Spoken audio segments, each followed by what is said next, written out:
It's Friday night. Good evening and welcome to Spaced Out Radio tonight. How are you? Dave Scott here, all the way on the west coast of Canada, hanging on out. The snow is outside. It is cold, but the moon looks great. If you get a chance to see the moon tonight, if you can, it is beautiful. Hello, how are you? We are closing out my week tonight, talking serial killers, ghosts, and everything that goes bump in the night with Professor. The doctor is in the house, Professor Debbie Felton. Yes. From the University of Massachusetts, Amherst. Yeah, we got a smart one on tonight. I'm going to look like a fool. I can feel it. But that's okay. You know, she's got a good laugh. I'm going to tell you right now. Nice hair and a good laugh. All right, let's say hello to everyone in the chat room tonight. Race fan in the gold medal position. Acreon takes home his first silver medal. And the gorgeous Aussie Ange from Australia rounds it out with the bronze medal tonight. Welcome and congratulations to all of you. And there is gorgeous Lala B. Luscious Jules is here. And who else do we got here? Oh, stunning Jeanette Sanchez has returned. Philip Baca, good to see you. Oh, look at that. Stunning Dave. Look at that. Stunning Dave. Yes, Dave looks a little stunning tonight. Philip Baca, how are you? Dirty Filth, Todd Purdon, good to have you both here. Grandmaster, otherwise known as The Gong Show, is here. Gong Show will be signing autographs after the show. Line up to the left of the studio, if you don't mind. To the left of the studio. And there is awesome Arlene Adkins-Zell. It's Z-E-L-L, not Z-E-L-L. Z-E-L-L. Proper English, people. Millennium's here. Open-minded clarity. Good to see you. Simon Wales, Mama Susan, the gorgeous Cosmic Fleur. Double Tim is here. How are you all? Thank you for joining us. Ross Smith is here. He'll be signing autographs after the show as well. Line up to the right of the studio. To the right of the studio. Spooky Morales, good to see you. Chad Smith is here. The Chad Smith, everyone. Vanner Smith, how you doing, buddy? Good to have you back. And we have Russell Gill, everyone. Russell likes a good wave, so make sure you wave at him, and he'll always wave back. Sweet Donnie D, what's happening, man? Good to have you here. The gorgeous Carla has returned. Yep, gorgeous Carla. She doesn't like being called Carla. Gorgeous Carla is the way she wants to be known. The stunning oracles and beyond. Hello, Cassie, with the little We Own the Night. Vash the Impaler has returned. Worsley, what's happening? Richard Elmore, the stunning Laura Elizabeth. Kevin, nice to have you here. And there's our man Mondak. Eva, how are you? Good to see you. And who else do we have in the chat room? Peter Steins. The Peter Steins has returned. All right, and we continue on here. Solar Warden, good to see you. And Nikki, the lovely psychic from Seattle. There she is. And who else do we have here? Big Willie. Yes, his beard literally grows 1 centimeter every time he enters this chat room. It is a beautiful thing. There's beautiful Becky Belling hanging out with Worsley tonight. About time we see you guys here. We love you both. Beelzebrad, how you doing, buddy? And Jose, how you doing, brother? Good to see you as well. And we are caught up for right now. We're going to start the radio side here, because that is kind of important that we do that. I almost missed that out the other night. That was kind of scary. Got it with like 5 seconds to go. All right. And here we go. And yeah, we got about 1 minute here. 1 minute. Let me just say hello to everyone in this chat room. Hi, I'm Dave. There we go. That's all done. And who else do we have here? Who's entered the chat room without me knowing? Gorgeous Jenny has returned. There she is. I don't think I missed anybody. No, not yet. All right. We're going to load this thing up. We're going to go in about a few seconds here. Well, about 30 seconds. Or that's Andrew there. Our good friend Andrew right there. Gorgeous Tammy Finnegan. How are you? Thank you for joining us. You are live. And yeah, remember, the Super Chat is a great way to support what we do here on a nightly basis. We appreciate the love. And if you're new here, don't forget to hit that subscribe button, ring that bell. And of course, as gorgeous Deanna's Vlogs has rolled into the studio, we are going to go live here in exactly 5 seconds. So I need a favor, because you're going to rock with me. We're going to get our horns up, and we're going to say, Mr. Bumblefoot. Let's do it.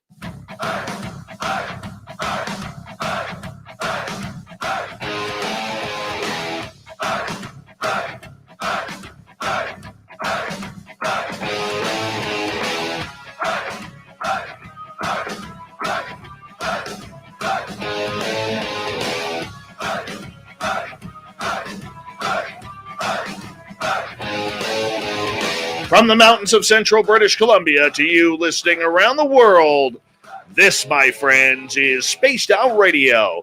I am your host, Dave Scott, sitting in the captain's chair of SOR headquarters. We welcome you to tonight's show on our terrestrial affiliates around North America, digitally on TalkStream Live, Revolution Radio, and KPNL. All of our archives are free. Go to youtube.com/Spaced Out Radio.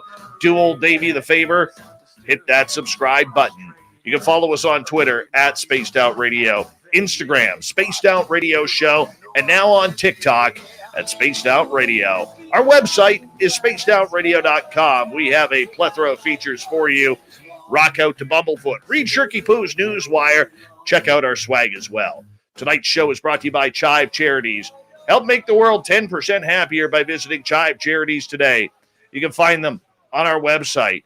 We got a good one for you tonight, ladies and gentlemen, as Debbie Felton, Professor Debbie Felton, Dr. Debbie Felton, has joined us tonight as we are going to talk about some weird ancient woo tonight. Yeah, that's where we're going. Yep, she is an author. She is a professor at the University of Massachusetts Amherst, where she's been since 1999, teaching away at everything that goes into the interdisciplinary nature of her research, folklore, classical literature.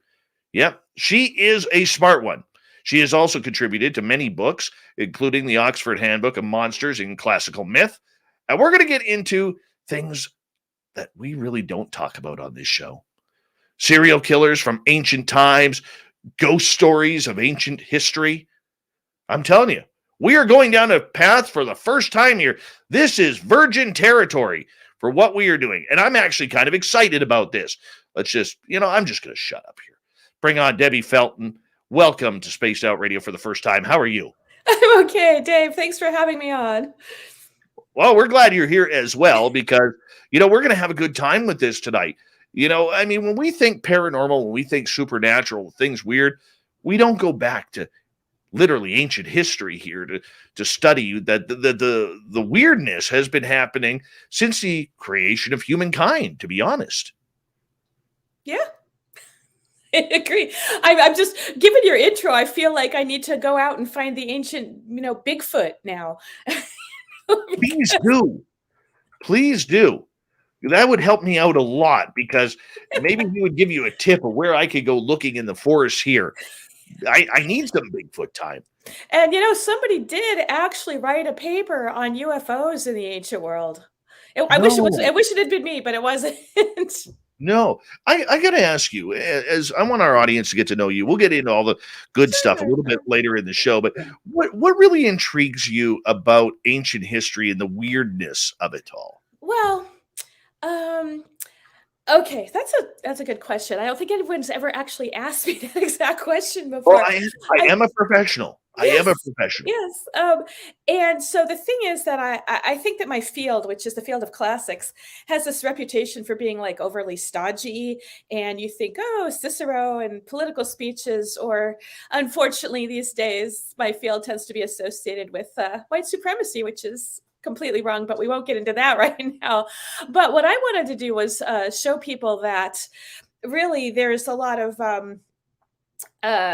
sort of general public. I mean, there's just a lot of things that would interest the general public in terms of they're still going on today, like ghost stories or serial killer stories or monster stories. I mean, you think of like the monsters of Greek myth, like Medusa or Cerberus or whatever, but those in particular are still showing up in pop culture everywhere. So I just think it's important to make people realize that we're not just all about like dead white males and politics and and all of that so much as, there's what people might have called like folk belief or lowbrow literature. I don't like any of those terms particularly, but I think it's fun to look at some of the weirder stuff and let people know that, yes, there was this, 2,000 and 3,000 years ago also.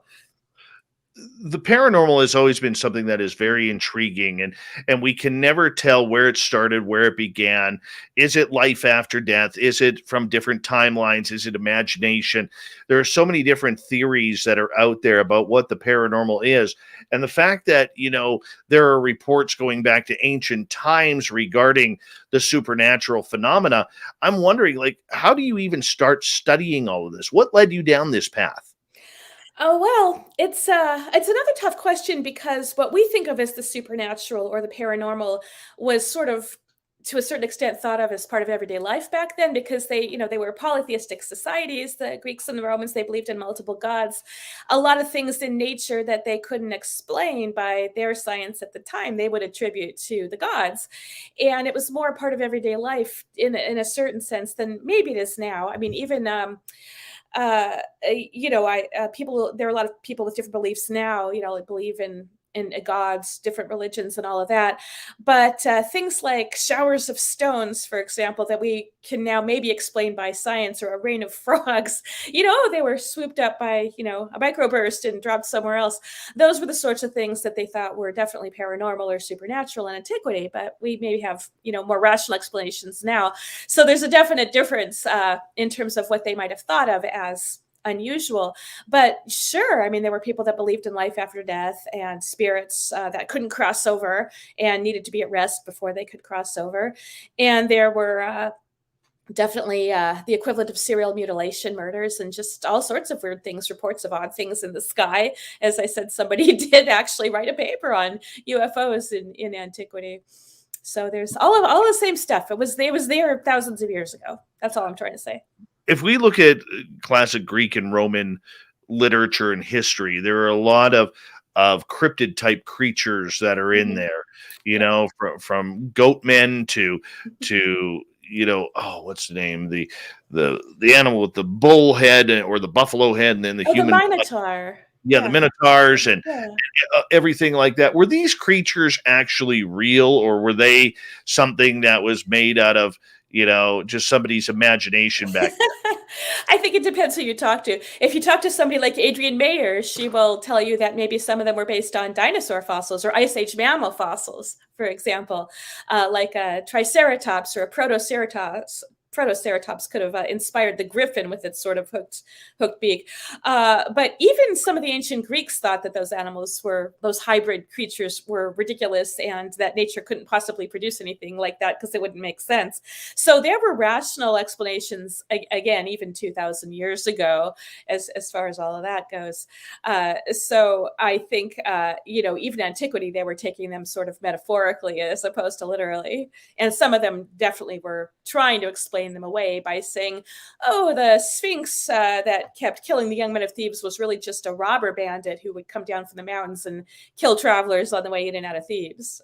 So Were people more gullible back then, or were in buying the story, whether it came from a politician or a religious icon in the time, or were they more open-minded because these creatures were a part of their society? well, the creatures were part of their lore for sure. I don't think people were any more gullible back then, than they are now. And I think they told those types of stories for different reasons. Like there were certainly moral lessons in all of those myths, like don't show hubris, like understand your place in the universe and on Earth as a mere mortal, and don't get too big for your britches, or something bad's going to happen to you. So a lot of those creatures and the stories about them are related to themes like that, or they're related to the idea of like man getting control over the chaos of nature, because a lot of those monsters were sort of chaos monsters that were there from primeval times, and as man built a society, he sort of conquered them and took control over it and subdued all those creatures. So there's all this, allegorical, metaphorical interpretation of what those monsters are actually doing in those stories, as opposed to anybody believing that there really was such a creature as Medusa, for example, or the Chimera with its, snake, goat, various body parts. Yeah.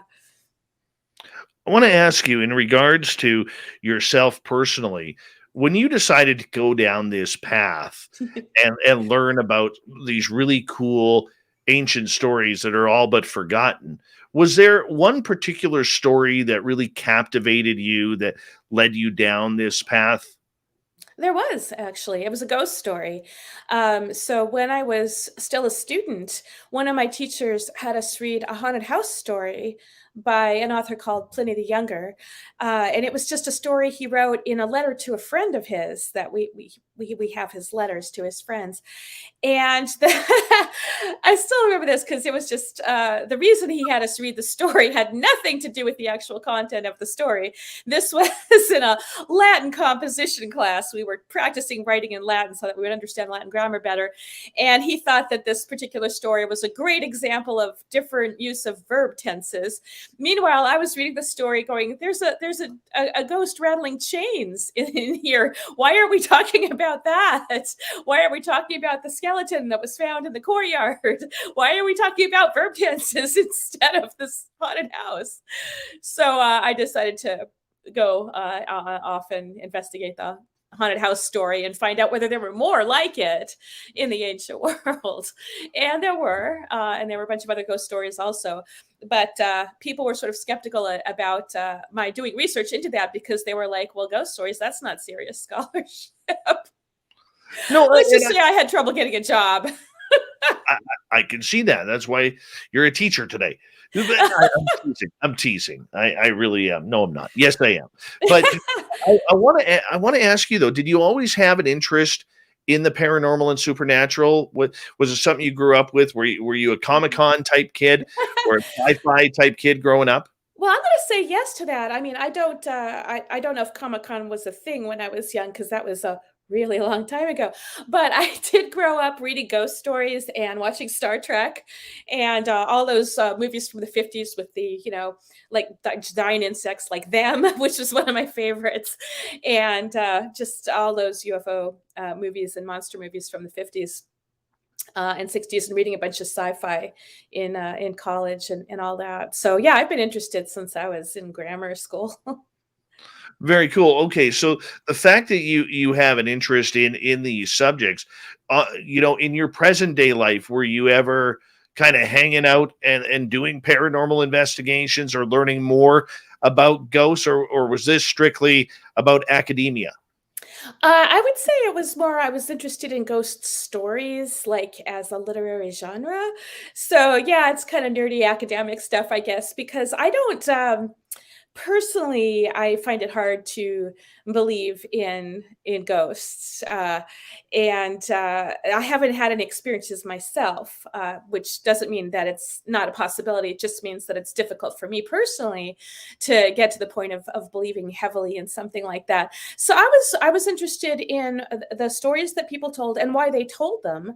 What kind of beliefs about the afterlife are they trying to tell us, and how long the similar types of stories have been around. I mean, the haunted house story that first got me interested, the Roman one that is, sounds just like any modern haunted house story, except that it's set in ancient Athens, actually.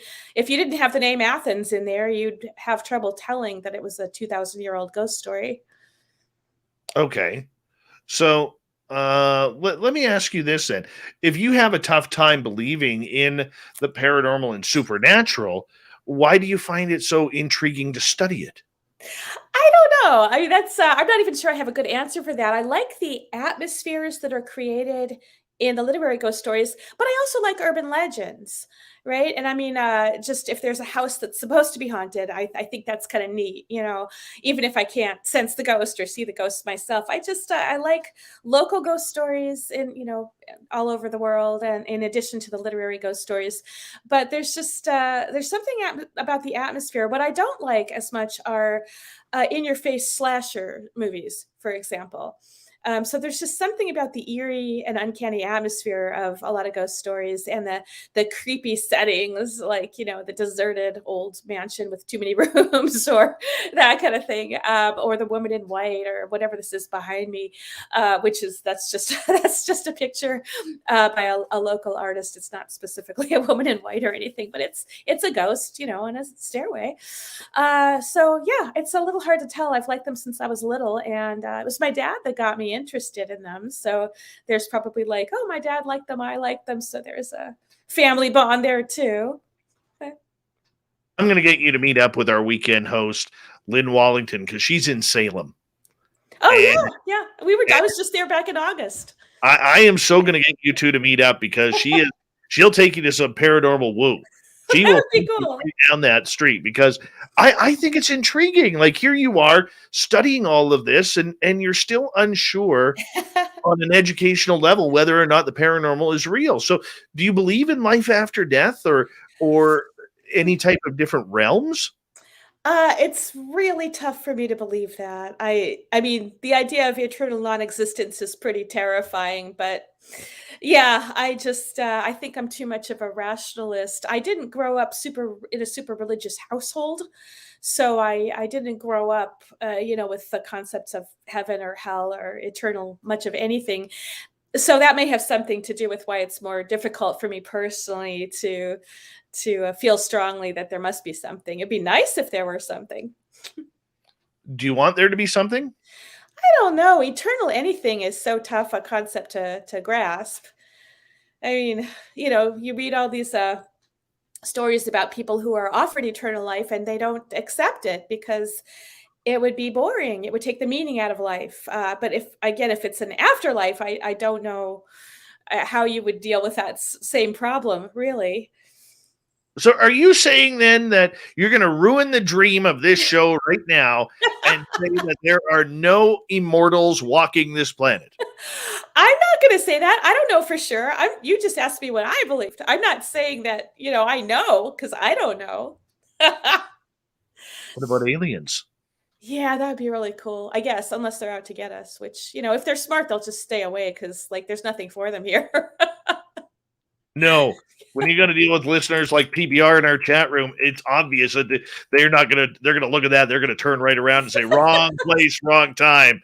We got to get Yeah. the hell out of here. No, but seriously though, I mean, science is opening up and you're an educator. You're somebody who is not only teaching, but learning on a daily basis, but science is really starting to open up the grounds to the plausibility that there is some other type of phenomenon going on, whether it's extra dimensionally, interdimensionally, whether it's coming from space, and where all of these different phenomena are happening. I mean, we look at the US government right now that they are going heavily into opening up an office about investigating UFO reports, not only by the military, but the public as well. I mean, when you look at this, I mean, does this not open a little bit of a supernatural Pandora's box for the 21st century?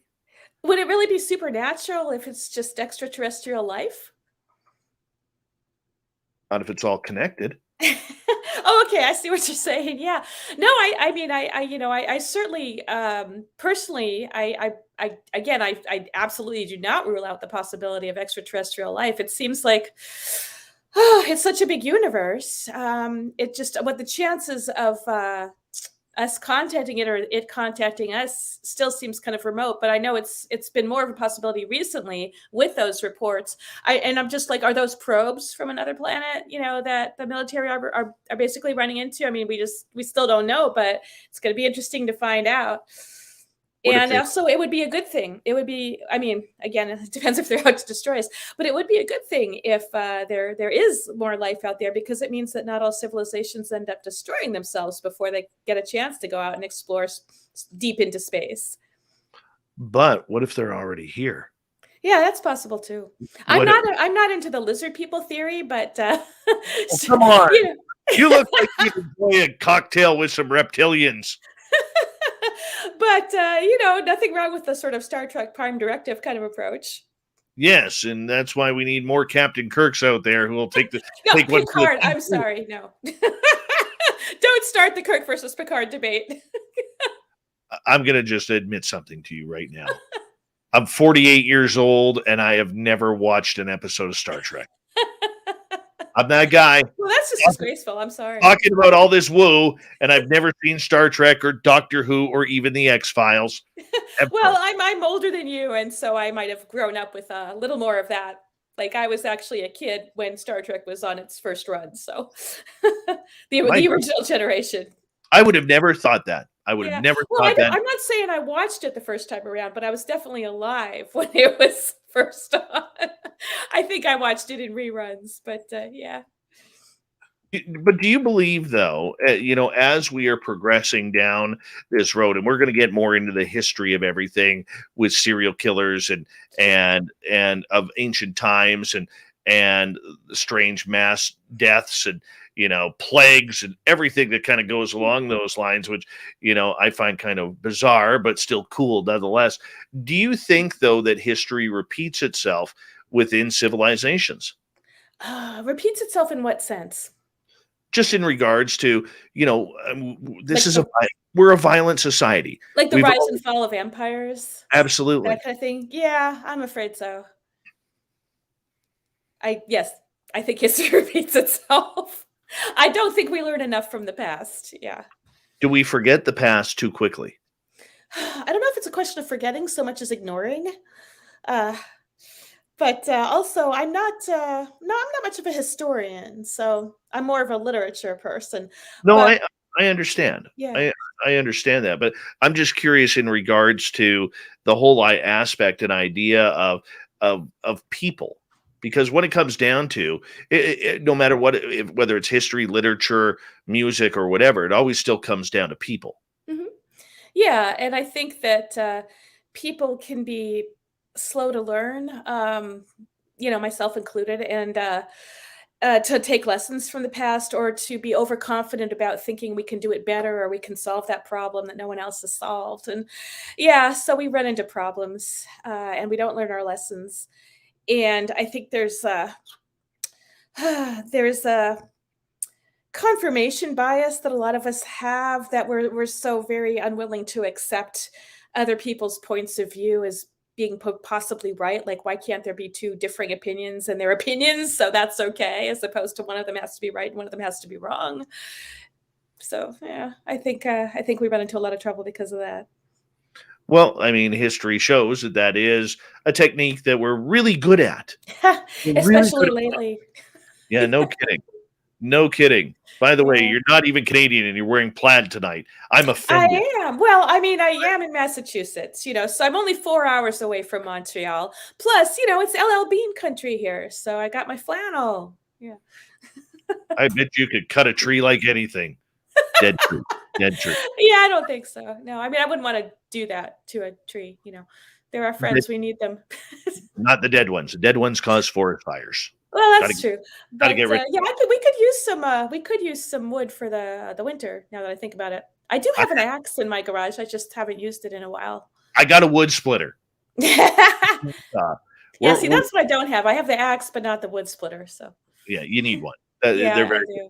Yeah, obviously, I'm using the axe for something else entirely, so exactly. Dr. Felton, we're going to get you to hold on right there because we are going to go to break here at the bottom of the hour. Dr. Debbie Felton of the University of Massachusetts Amherst. We're going to get into ancient serial killers and the stories behind them when we return on the mighty Spaced Out Radio. Let's have some fun tonight. Where legends rise, we find out tonight on SOR.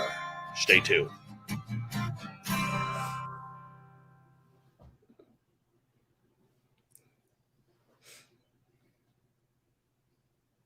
All right, big thanks. Stephen Mate, I always say thank you for the super chat donations. Always. I can show you. There's one right there. I've only got one tonight. There's one. And then when we come back, right before we come back from break, I will say thank you to everybody. Thank you. Kirk's blog, welcome to our chat room. Thank you. All right. So there. Yeah. Having fun yet? Are you Yep. talking to me? Yes, you. Oh, yeah. Good. I'm stunned. Have you really never seen Star Trek? I'm dead serious. Oh my God. What's wrong with you? I was too busy chasing down Sasquatch, seeing aliens, and running into ghosts in my house. Okay, fair enough. Mm-hmm. Yeah, no, seriously, and that's the truth of it all. No, I was never interested. When growing up, I was I was into sports. I was I was always doing something. I wasn't watching a lot of TV. Yeah. Well, So that's probably better. I mean, could be. yeah. Oh, look at Fap here. Is there nothing scarier than a Dave Scott wandering around the woods with an axe? And just remember, when I'm walking slowly, I will still catch up to you, because that's the way it is in horror movies. Well, that's because whoever you're chasing is going to trip over a tree root, right? Exactly. And maybe hurt their ankle and have to limp at that point. Mm-hmm. Yeah. It's real simple. If you're getting chased by a serial killer, don't look back. Just run. Just run. Yeah, and maybe, run sideways. But the thing is that serial killers don't usually chase people. I mean, the slashers in the movies do. But, a serial killer is not generally going to chase you. Mm-hmm. Big thank you, by the way, to Carla for the super chat. And a big thank you to Black Dragon for the super chat. And the lovely and talented Ben from UFO Garage for the amazing super chat as well. You guys are awesome. What's a super chat? It's a little button on the YouTube side that if people wish to donate to the show, they can. That's nice to help keep it in production. Yeah. Nicole says, do not run upstairs or into the basement. Never. Never. Look, jump out the window if you have to. Get a few glass cuts. That's okay. Just get away. I hate slasher films. Hate them. Yeah, I actually am not a huge fan of that genre. No. Mm-hmm. Oh, I have to watch it on a small screen. If I watch it at all, I'm just watching it on my iPad or whatever. I don't even watch it. Yeah. I don't even watch it. It's just, I used to. I really liked Pinhead from Hellraiser. Okay, I would. I haven't seen that in ages. Yeah. I really liked, by Nightmare on Elm Street #3, I was cheering on Freddy. Okay. Well, I think you're kind of supposed to do that in the first place. I mean, some of them just have like much more interesting personalities than the other characters. Yeah. Now what really scares me is wondering how large our listener Fap's head really is. He runs a 4.4. Yeah, right. All you do is turn sideways with your head and jog, Fap. That's how you cross the finish line first. Yeah, I'm mean to my audience sometimes. Mm-hmm. All right, we have just under 1 minute here. Yeah, the cats are still running around chasing each other.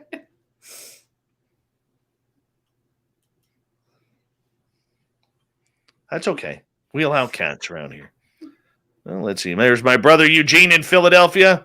Love you, buddy. Let's see. Oh, that's not nice, Jeremy. That's not nice. We give Dave money and he shits. That's not nice.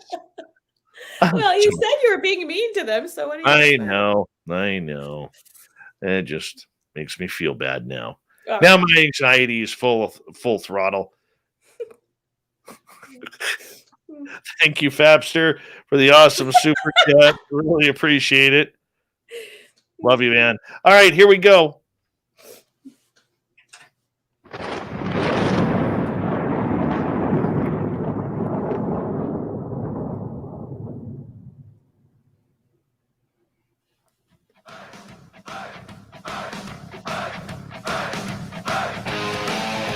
Second half hour of Spaced Out Radio is now underway. My name is Dave Scott. Thank you for joining us as we're broadcasting you from the snowy SOR headquarters in the mountains of British Columbia. Want to remind you that if you missed portions of this show or others, check out our free archives by going to youtube.com/Spaced Out Radio. Do me the favor, hit that subscribe button. Our website is spacedoutradio.com. We have a plethora of features for you. Rock out to Bumblefoot. Read up on Shirky Poo's Newswire. Check out our swag as well. Follow us on Twitter at Spaced Out Radio, Instagram, Spaced Out Radio Show, and now on TikTok at Spaced Out Radio. We are talking with Dr. Debbie Felton. She is a professor at University of Massachusetts Amherst, and we are going to get into ancient serial killers. Yes, people were murderous back then. Sure, they may not have had machine guns. They may not have had anything else, but, nothing a little blade couldn't take care of. And, we're just going to get right into it tonight. Dr. Debbie Felton, welcome to Spaced Out Radio again. Hey, thanks again for having me. All right, let's get right into it. Monsters and Monarchs. You did a lot of work on this book, finding some of the worst cases of humanity throughout the ends of history. Tell us about what made you write this. Well, okay. I mean, I was I guess I have to go back a little bit to when I was growing up in Los Angeles in the 60s and 70s, and the news was just full of serial killers at that point. It seems to have been like the heyday of serial killers, because we had, the Manson family, which was more of a spree killing almost, but still well planned. But there was also there were the Hillside Stranglers. There was the Zodiac Killer in Northern California. There was Ted Bundy. They were just all over the place. So I just feel like my childhood was sort of like, steeped in all of these kind of icky stories. And so I guess I was familiar enough with stories about serial killers that so one day I was just reading a story from ancient Greece, and I was like, well, this kind of sounds like a serial killer. And nobody had ever really talked about serial killers as an ancient thing. Most of what I was reading about modern serial killers said that, it's a phenomenon of modern society and how decadent we all are, and how, people aren't like mental health is an issue and people aren't taken care of. And just too much freedom in capitalism and all that. So I realized that, that's maybe not the best way to look at it, since clearly there were serial killers much earlier. And, certainly there were people who had already looked into earlier serial killings, like France and Germany of the 14th, 15th, 16th centuries. Countess Elizabeth Bathory, for example, who bathed in the blood of virgins to keep herself young, that kind of thing. And there were cannibal clans, in the pre-modern Europe. But it turns out, if you look carefully enough at some of these stories from ancient Greece and Rome, they certainly sound like serial killer stories, even if they didn't have like the phrase, or like they didn't have a word for serial killer. I mean, we didn't even have that terminology until like the 1980s or something. So it was, but the descriptions of the kind, what was going on sound a lot like modern serial killings. No kidding. No kidding. So when we go back in classical antiquity like this, who stands out for you? Because when I look at history, yeah. I think of all of these bloodbaths that we heard of back in the day, because there was a lot of war. There was a lot of tribal warfare back then. Yeah. Yeah. So I think that there are lots of different kinds of killings. So I mean, there's killing during wartime. There are mass killings, spree killings, and serial killing is a little different. There's a sort of a pattern. I mean, this is all sort of a more pop culture, like Criminal Minds TV series approach to serial killing. But there are patterns that people look for. Like, was there evidence in like earlier in life that you're dealing with somebody who doesn't value human life? Do they torture small animals? Do they set fires? Do they wet the bed? That kind of thing. And then as they get older, do they develop, an alcohol or other drug problem? Do they start committing more violent crimes like assault and battery or rape before they finally, turn into a full-fledged serial killer who might, again, there's so many different types just of serial killer, but is it a mutilation murder? Is it a serial poisoning? What are we looking at here? So there are a lot of different kinds of serial killing, but we're not necessarily talking about, the equivalent of shooting up a movie theater or something like that. That's different. That's mass murder, and the FBI actually classifies those differently. if you're asking if there's a particular person who stands out as an example, I could throw the Emperor Nero at you, I guess. I think Nero has probably been much maligned unfairly. There are certainly books these days that are trying to rehabilitate Nero and say, well, he wasn't so bad after all. And I think certainly the sources that we have from the ancient world are very biased against Nero. They freaking hated him. So the question isn't so much whether he was a serial killer as that people liked to portray him as one to kind of, tear him down, basically. But he did, according to the historians, he did exhibit these problems as a child and got worse and worse as he got older.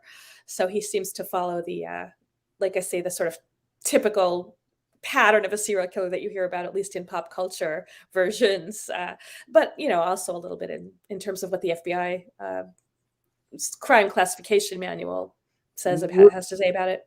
Was there any study of psychopathy back then?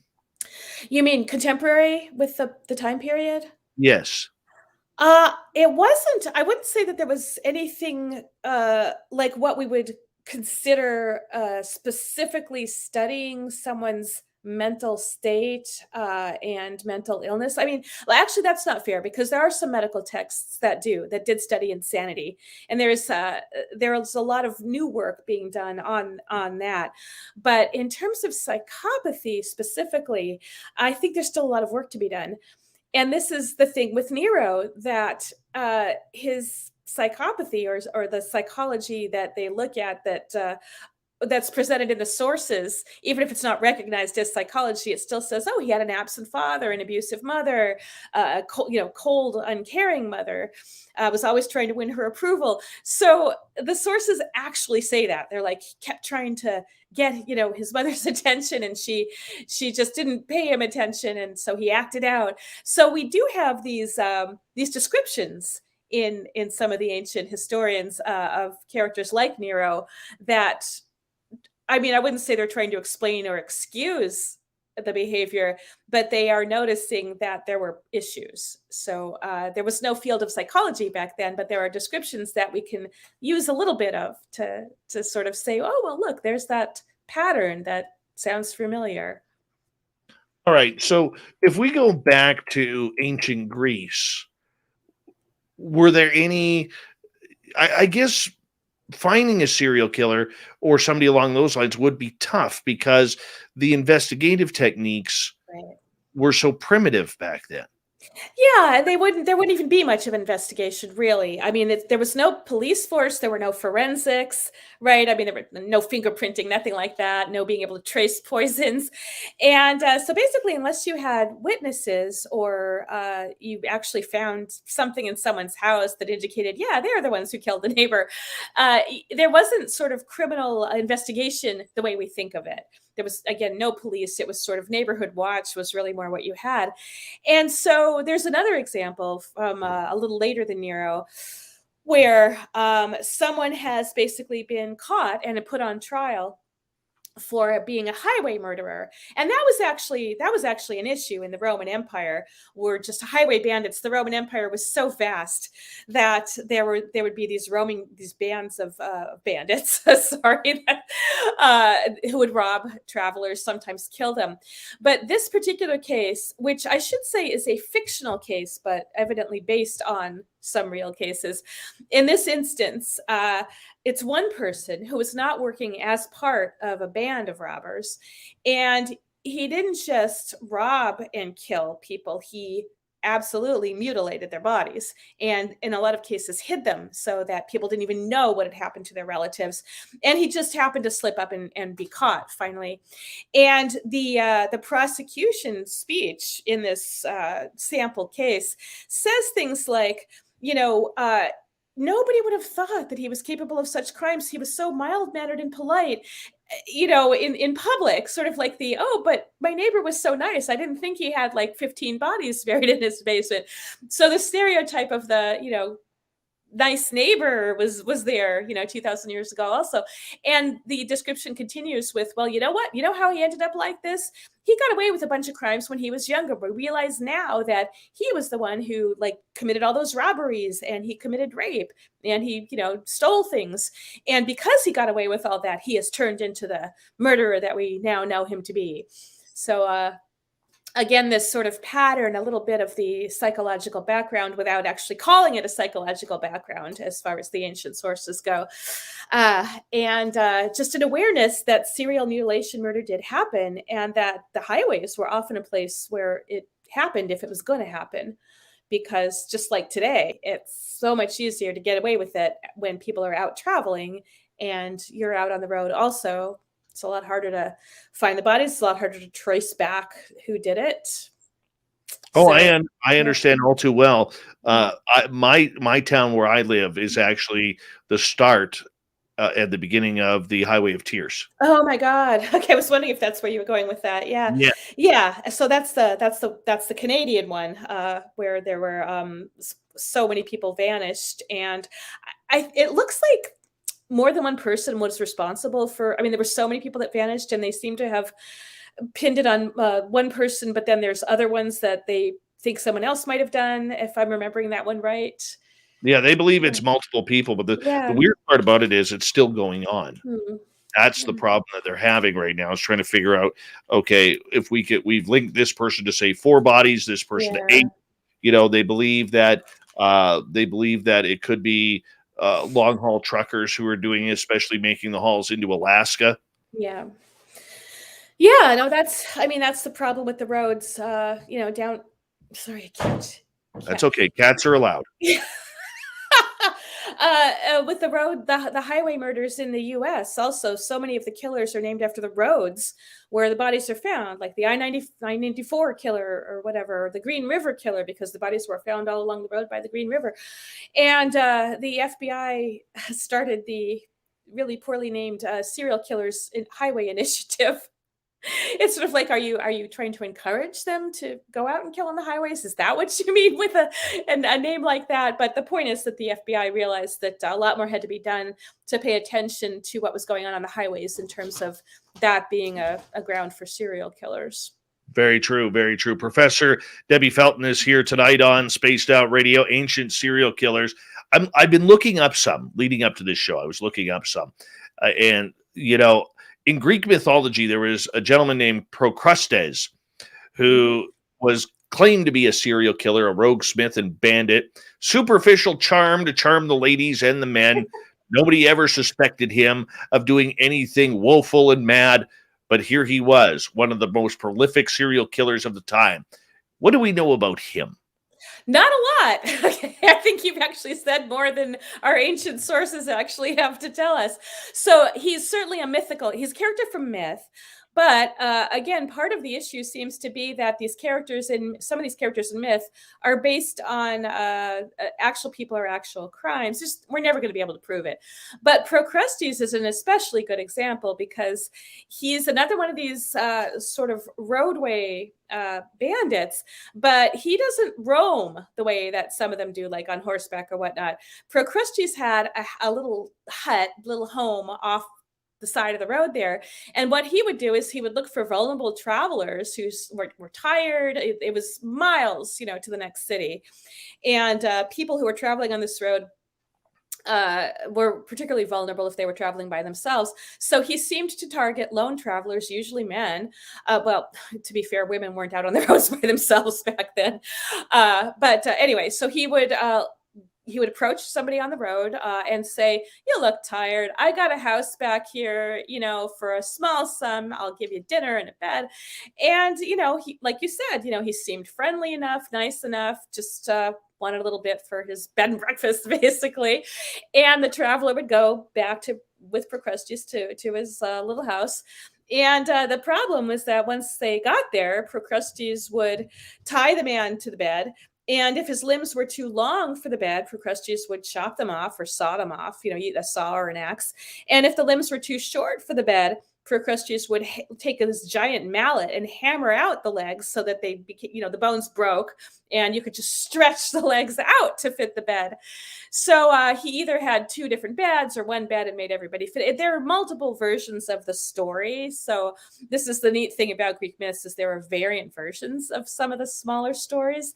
So, but anyway, Procrusteus is interesting because of his methods. He's a specific modus operandi, and he had a specific ritual with the bed and the limbs there. And he had what we could consider a murder kit, which is clearly he had a set of tools that he used regularly for this sort of thing. Just like Ted Bundy had a murder kit in his car when they caught him in his little VW Bug finally roaming around. So murder kit is again a sort of pop culture way of putting it, but I'm going to go with Dexter as another example. He's a fictional one, of course, but since his show has just been revived, Dexter New Blood, Dexter, had his whole trunk full of killing implements, including the tarp that he would put out and his little surgical instruments there and all that. So, Procrusteus is interesting because we can point to the murder kit among other things. Definitely. Now, if we go over to Roman times, we're looking at Locusta. Yeah. I mean, let's just have a little bit of poison. I'll throw it in your tea. Right. Don't worry about it. I got you covered. Literally. Yeah. So Locusta is interesting because she's from Gaul, which was not Roman. I mean, she wasn't Roman. It was a province they had taken over. But Locusta, it was called Locusta of Gaul, meaning that she was sort of a foreigner, like she wasn't a Roman, per se. So, but she was renowned as a poisoner, and she's contemporary with Nero, actually, who hired her to poison some people for him. And so the question with Locusta, because she does show up in encyclopedias of serial killers. Again, some of these encyclopedias are trying to find earlier examples rather than just assuming it's modern. And the thing with Locusta is that she was an assassin for hire. And so it's kind of a sticky question, like, is it fair to call her a serial killer when she was an assassin for hire? Are assassins for hire just serial killers who find an outlet the way that, Dexter sort of did by killing worse criminals? Up for debate there. But so we don't know if Locusta actually killed anyone herself, like who was a personal enemy, because the ancient sources say, well, she provided poison to people like Nero or Nero's mother, Agrippina, who then used it to kill the Emperor Claudius, supposedly by poisoning his mushrooms. But yeah, she's a fascinating figure because she was so infamous, even in her own time, as a poisoner. And the problem was that once Nero died, his successor was not so enamored of Locusta and had her executed for her crimes of poisoning people or providing poison to people. Were there a lot of female serial killers back in that time? It's a little hard to tell. There were several, what we would probably call mass poisonings that were where women were accused, like women or groups of women were accused of poisoning. And so with some of those, it's like, well, is it a mass murder or a serial poisoning? But it's still interesting to see that, hey, several hundred people were poisoned and this group of women is being accused for various reasons. There were individuals. There were individual women who were accused of poisoning. There were men who were accused of poisoning. And it was usually for political, jockeying for political power or possibly for an inheritance. So there are several examples here and there. Poison was popular, I guess, because it was relatively easily attainable and pretty much untraceable, other than the effects that it had on a person. But you couldn't necessarily prove who administered it and when, that kind of thing. That's just, it's grotesque in a way. It really is, because back then life wasn't, we always get the impression, looking back on history, that life wasn't as meaningful as it is today. It was about getting to that next level of the gods and hanging out with them. Well, yeah, I mean, I think there were just as many different beliefs back then about the afterlife as there are now. So not everybody necessarily believed in an afterlife back then. Um, some people did. Some people. There were a lot of debates about the nature of the soul in relation to the body. Does the soul survive the body and go off on its own? Is there reincarnation? Certainly, there were some people who believed in reincarnation of the soul, or that the soul could attain higher levels, or that it would have an afterlife in Hades somewhere, because Hades was a place of punishment for sins, but also of rewards for leading a good life. So there were just so many different beliefs. So yeah, it's a little hard to tell who believed what. I mean, some of them say specifically what they believe, but others don't actually go into it necessarily. Very understandable. Yeah. And so in terms of valuing life, the appeal of some of the mystery cults in the Roman Empire, like the cult of Isis, for example, or the cult of Mithras, or Christianity, part of the appeal there was that you could have a better life after this one. So people who were dissatisfied with this life found mystery cults very appealing for that reason, because they did promise a life after death for the soul, some kind of existence after this. But in general, people seem to have shared a lot of the same feelings that we do now. And this is one of the reasons why people still read something like the Odyssey, because people can actually relate to a lot of what's going on a personal level there. Odysseus is a very realistic hero in some ways. I mean, he meets a lot of monsters, but he doesn't have any superpowers, like Achilles or Heracles. Odysseus is a very mortal sort of hero in a lot of ways, and he's terrified in a lot of situations, and he makes a huge number of mistakes and gets people killed. And he has to learn gradually how to be better, be a better leader, and be a more cautious person, and all sorts of just personal growth throughout the Odyssey. And so, that the Odyssey still resonates with us because we can relate to a lot of what's going on there. So it isn't that they necessarily all felt that life was hard and difficult and didn't have as much meaning, so much as that they valued the lives of their fellow citizens more than they valued the lives of foreigners or slaves, enslaved peoples, for example. So they did have. I guess that's one way to put it. Yeah, yeah.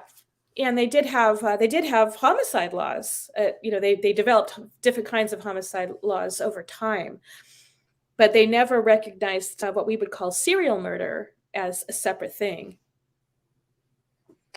Interesting, because when you go through history, you look at people like Vlad the Impaler, who was absolutely beloved by his people, even though he terrorized them.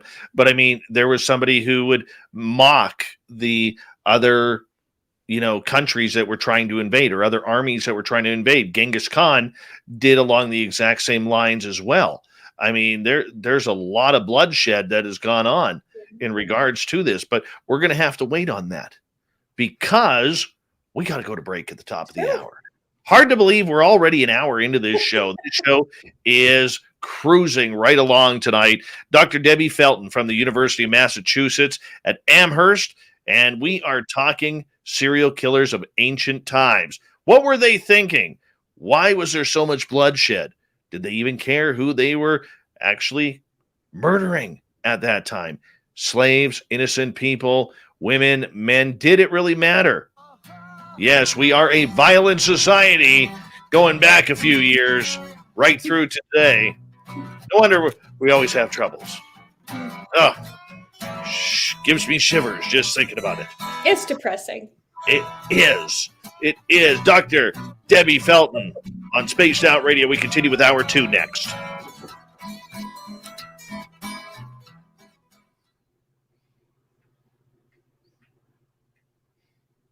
And we're clear.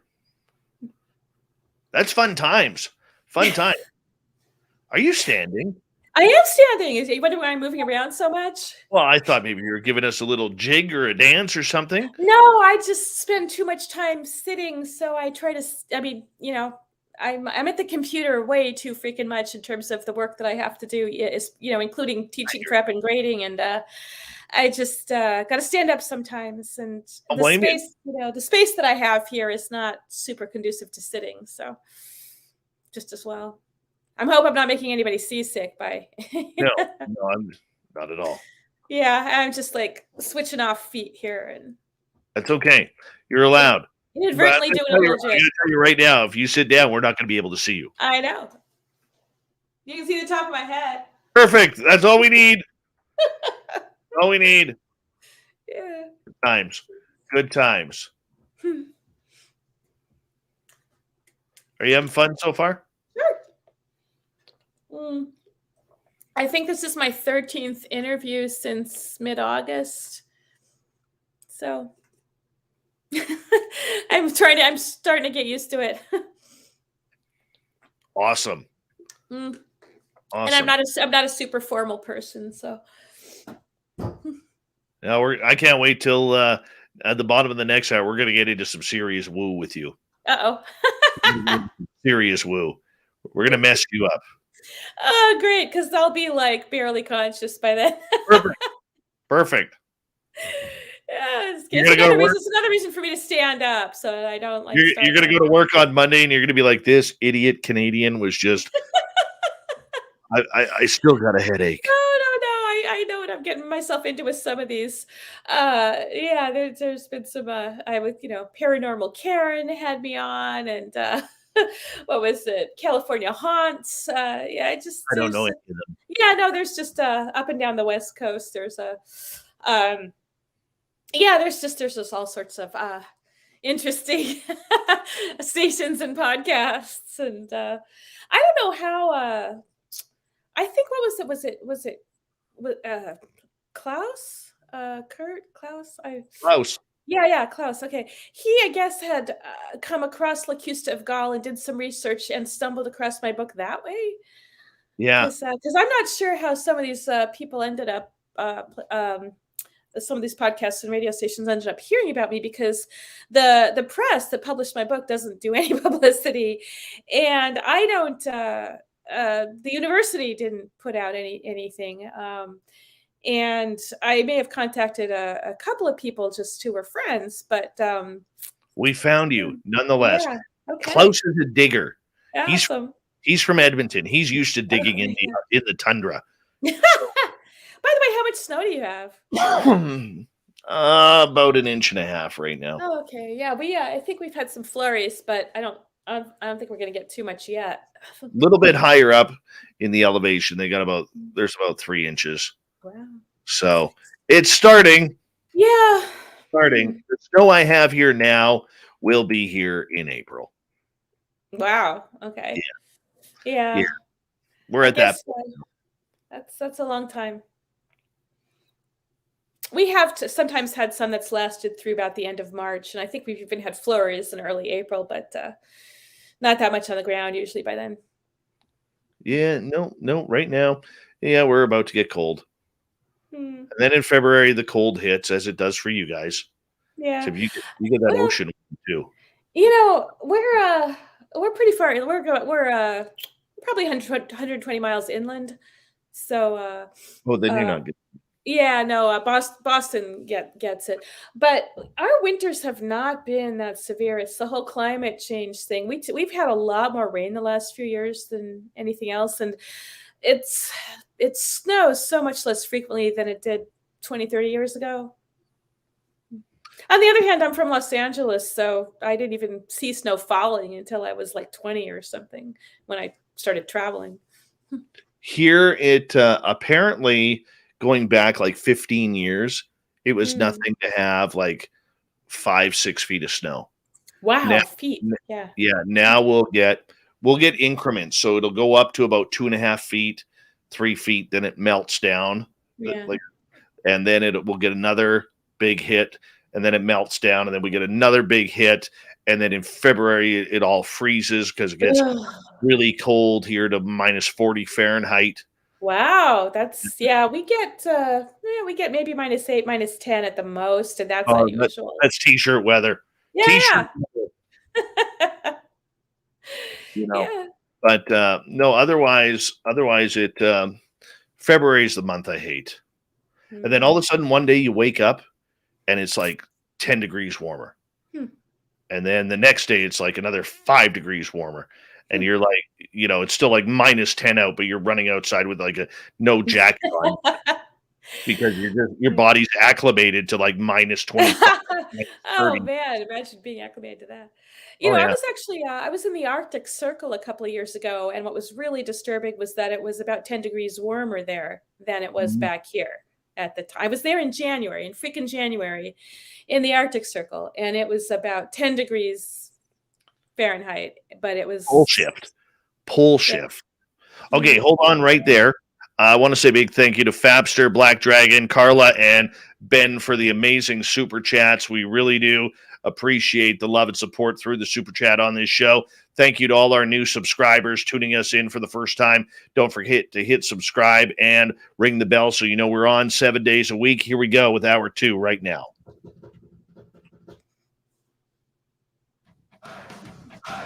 You're listening to Spaced Out Radio with Dave Scott.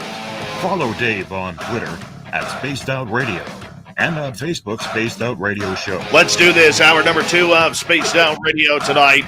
My name is Dave Scott. Thank you so much for taking the time to join us. We really do appreciate earning your listening ears wherever you are on this beautiful planet we call Earth. Hello to everyone listening in on our terrestrial affiliates around North America, digitally on TalkStream Live, Revolution Radio, and KPNL. All of our archives are free. Go to youtube.com/Spaced Out Radio. Do old Davey the favor. Hit that subscribe button. The Desert Clam has set the password for tonight in the SOR Space Travelers Club. Latificate. Latificate is your password. Use it wisely, space travelers, as the Clam sets the password each and every night right here on Spaced Out Radio. Our website is spacedoutradio.com. We have a plethora of features for you, including Rocket Out to Bumblefoot, reading up on Shirky Poo's Newswire. Check out our swag as well. Follow us on Twitter at Spaced Out Radio, Instagram, Spaced Out Radio Show, and now on TikTok at Spaced Out Radio. We continue on tonight talking about some of the worst serial killers in ancient history. Professor Debbie Felton, Dr. Debbie Felton from the University of Massachusetts Amherst joins us tonight. Thank you so much for taking the time. Thanks again for having me. And I don't stress the doctor or the professor. It's fine. No. It took me 7 years to earn a PhD, but whatever. Look, it just sounds good. More pro on our end. So we're just, Sure, I hope sure. you don't mind. No, I'm just messing with you. That's all right. The most I'll ever be is Dave. That's it. That's it. Not Dr. Dave, not Professor Dave. Dave. Just simple, Yeah. So anyways, moving on. Right before the break, we mentioned Vlad the Impaler. We mentioned Genghis Khan. And there have been a lot of people who just want to kill everybody. Yeah. What's the difference in the mind frame between, say, a leader like Genghis Khan back in the day who, there was no surrendering. Like if you were an enemy, you were dead. Yeah. Comparatively to what, a serial killer would be, because isn't there the same type of lunacy in both? Oh, I here's where I have to say that I don't have a background in psychology or criminology, but still, there's definitely something a little different going on there. And this I can bring Nero back here too, because when we talk about Nero, who's an emperor of Rome, right? And I'm saying that they characterized him as a serial killer. So what's going on here? Aren't serial killers supposed to sort of be private? Aren't they supposed to just pick off one or two at a time? What is with these mass killings and conquest and paranoia about other people, being a threat to your power and having to get rid of any possible, usurpers or enemies? So, I think you'd actually have to ask a psychologist what exactly is going on with the mindset there. But there are some clear differences. And I think it has to do with, if you look at what the FBI has to say about serial killers, their motivations seem to be very different. It's not a question of, getting public power, for example, and having power over a lot of people. It's to terrorize and have power over one or two people at a time. And for somewhat different reasons. Again, they're not looking to control territory or set themselves up as rulers over a lot of people. It's and they're also not constantly at it necessarily. They have these cooling off periods in between murders that can be, hours or days or weeks or months or even years sometimes. The BTK killer, actually, Dennis Rader, it's like nothing happened for 10 years. And he finally wrote a letter to the police like he wanted to be caught because he, just was like, well, doesn't anybody care that I did this? Yeah, so it's very strange sometimes the way that they end up getting caught. Sometimes it's because they just wrote letters to the authorities. But anyway, back to your question, which is that there do seem to be really different motivations and goals, like the objectives or goals of the people like Vlad the Impaler or Genghis Khan in terms of conquest and power are really different from the serial killers' sort of laser focus on just individuals. And even if they're random individuals, what do they represent to the serial killer? Some serial killers do kill for profit. Others just are compelled to kill, or they have a sudden need, or well, not a sudden, but they have a need to feel dominance. But once that need is fulfilled, they don't feel it again for a while, so they can wait. Some of them are killing people who remind them of their abusive mother, for example. There's definitely a lot of misogynistic serial killers there.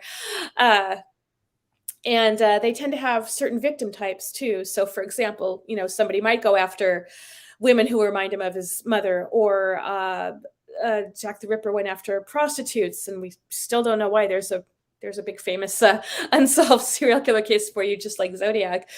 And then some of them go after brunettes, some of them go after young men. Jeffrey Dahmer, for example, had a very strange motivation. He wanted to try to see if he could make these young men into his sex slaves.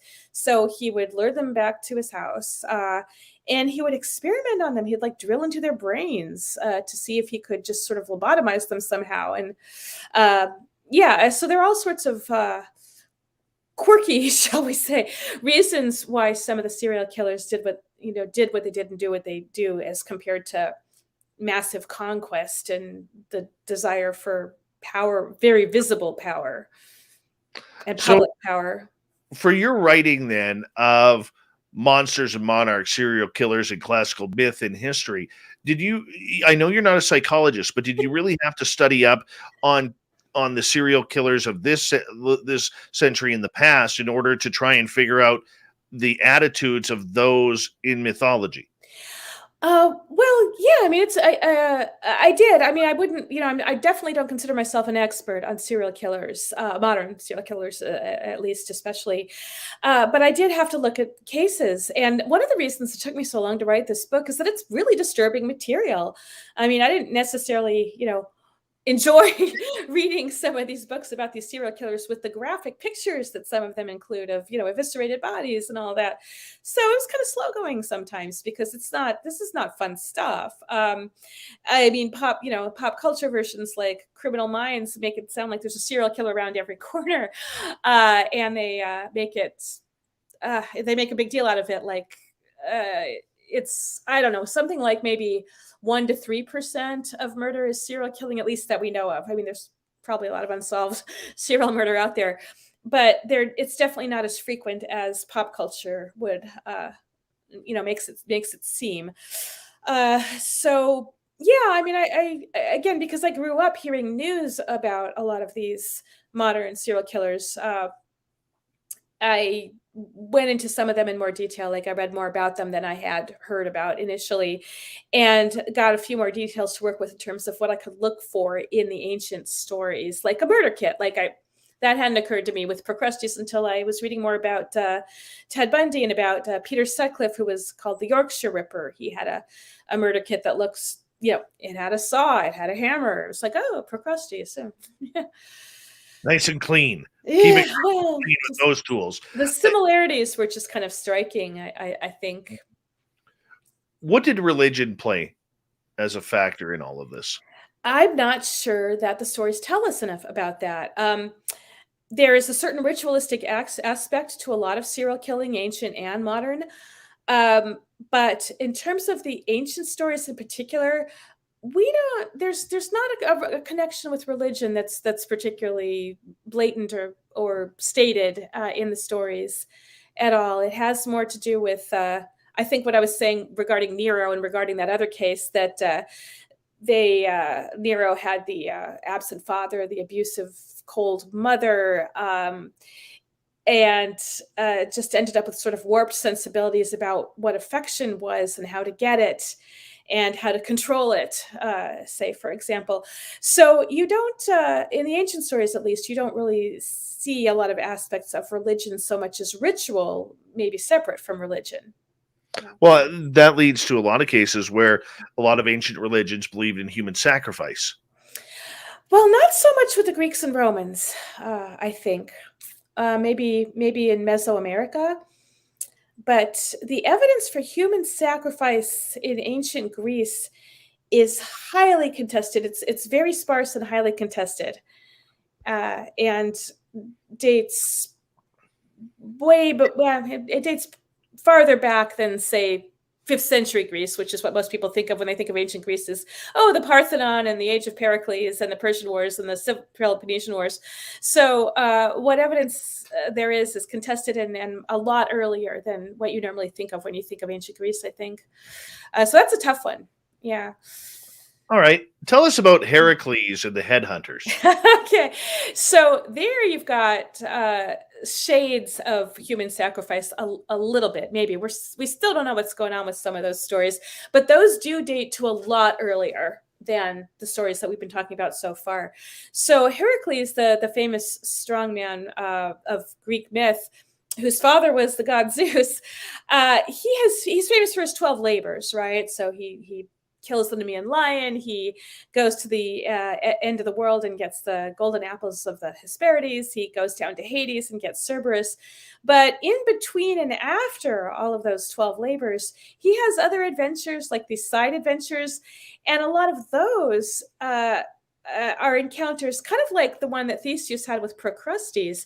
So these people who sound like serial killers because they kill people passing through their territory, and they kill them by the same method, whether it's challenging them to a wrestling match that they know they're going to win and that the people don't want to wrestle them and they're forced to, or literally butting heads, like smashing someone to death with your own skull at butting. So there were a lot of, these odd, more minor characters in the Hercules, or Heracles, the Greeks called him, that sound like early versions of serial killer stories.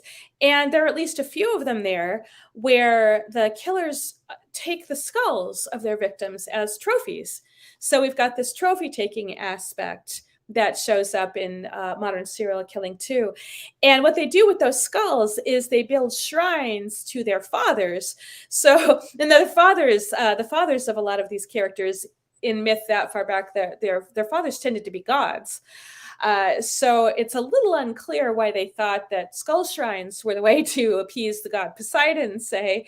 And what's really different about those stories in terms of the skull taking is that, sure, there are people who take the skulls of their enemies in wartime. Like the Scythians took the skulls of their enemies, made drinking cups out of them, etc. But that was a sort of, wartime ritual. Like you've slain your enemies and here are your trophies for that. And it's done as a community sort of ritual. When you've got somebody who's an individual doing it, taking these skulls and then just piling them up, it's definitely an entirely different sort of dynamic and a different theme in terms of what it might represent. So I think that sounds like what you were asking about. Yes. All right. Back to your book here for a second. If people want to check it out, Monsters and Monarchs, Serial Killers in Classical Myth and History. We were just talking about Heracles and the headhunters. I'm curious in regards to murderous Greek roof tiles and other problems. What's going on here? So there's a chapter in the book that sort of talks about, well, what kind of murder did the Greeks observe and recognize and have laws about. And the ancient Greeks, I mean, they took murder seriously. It was a heinous crime, at least if it was against a fellow Greek citizen. And they had several different law courts. And one or two of them were for murder, and then other ones were for odd kinds of murders. So, for example, if a roof tile fell off of a building and killed somebody below, the roof tile would be put on trial in a specific court that they had for that purpose. And then if found guilty, the roof tile would be exiled by being thrown over the border into the neighboring county, basically. So the point of that, I mean, it sounds silly to us, but the point of that was to acknowledge the family's loss and at least hold something responsible for the death. And it was a symbolic gesture that was intended to help acknowledge a loss. It was a terrible accident. And it's not like they blamed the builder of the roof or anything like that. It was the tile came loose and it was nobody's fault, but it did kill somebody. So it needs to be put on trial. Not that this happened often, but it evidently it happened often enough that they did have a separate court for it. So. I don't know where to go with that. Yeah, I'm with you there. I'm like, interesting concept. But they did take murder very seriously. And it was actually the ancient Athenians, as far as we know, who came up with what we now think of as like different degrees of murder. I mean, they didn't call it that, but they basically said, here's intentional pre-planned murder, and that's a particularly bad kind. Oh, but you killed somebody as a crime of passion. That's slightly less bad because you just lost your temper. And, oh, you didn't mean to kill them at all. It was friendly fire, like you were in battle and you accidentally put your spear through your fellow soldier instead of the enemy. So they actually recognized a lot of different kinds of murder back in ancient Athens, like basically 6th, 5th century Athens. They were already differentiating with intent. It was the intent that was important to them, and that was a pretty significant development as far as the history of law goes, to differentiate intent, especially for when homicide, like literally the killing of a person, and so they break homicide down into these different intents, which we now call like first degree murder, manslaughter, etc. Was that not also the beginning of lawyers and prosecutors as well? That's an interesting question, because they didn't really have lawyers and prosecutors the way that we think of them. What you would have is speechwriters who would write speeches and sometimes maybe deliver them to prosecute someone or to defend somebody. So you might have a politician like Cicero in the law court. This is Rome now, not Greece. But he would give defense speeches or prosecution speeches. And it was often done on behalf of the families of the plaintiffs or the defendants. So there weren't like law firms, for example. There weren't people who specialized in doing this. They were generally also doing something else as part of their career, like Cicero, who was a politician and rhetorician and orator, and sadly a very bad poet, along with with all the other things that he did.